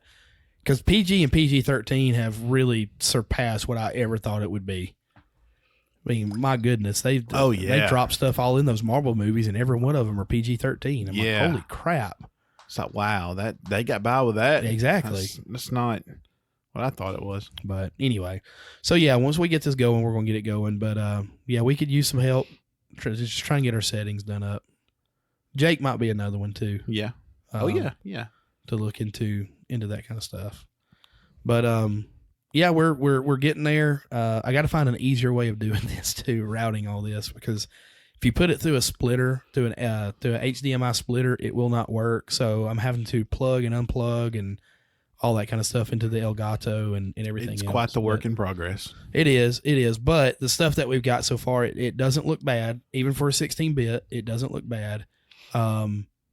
And we've got some games coming up that I'd really like to record doing so. And maybe, we could go back and do another run through of Turtles 4. Well, nobody wants to watch a 15-minute video of us just beating the game. So, no, I would love that. Even if we can condense it down and take out some of the parts that aren't really...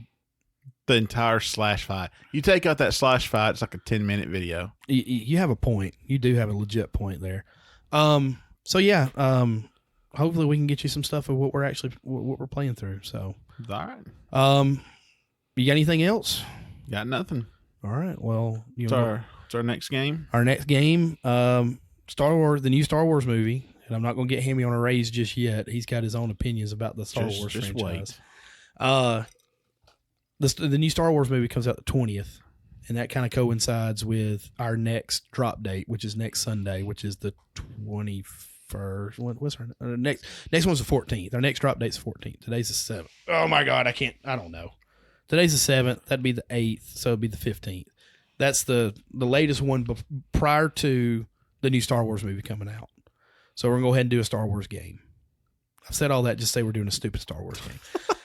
We're going to review Rogue Squadron. Yes, for N64. For N64. It's a game Hammy's got a lot of playing time in. It's a game that Clint has not played. So I got some work to do coming up. But after that, we're going to have a special Christmas episode that's not game related. We'll get more into it. And then after that, we've got the big year-end finale. It might as well be because it's right at the end of the year for us. So we've got Rogue Squadron, Christmas episode, and finale. So we got 3 more episodes at the end of the year. But we're almost a year old with the podcast. Yeah. I never would have thought it, man. I really wouldn't have. We've actually stuck with it every week. Oh yeah. Between gout and football and basketball coming up. You've been here every week. Well, I've been here every week. That's true. I actually wondered about that the other day. What's going to happen whenever something happens and I can't do it? Is it going to get done that week? Probably not. Probably get a 15-minute episode. So, well, this is Hammy from his room. Here's why I don't like this. Why don't we have a podcast, just a secondary podcast of you doing it, or a segment on this podcast? Like remember Peter Griffin, what grinds my gears or whatever. That's what we need. Now, look, I'm not a big complainer. I don't have a lot of things that I rant about. But the ones that you do are freaking epic. Oh, I do.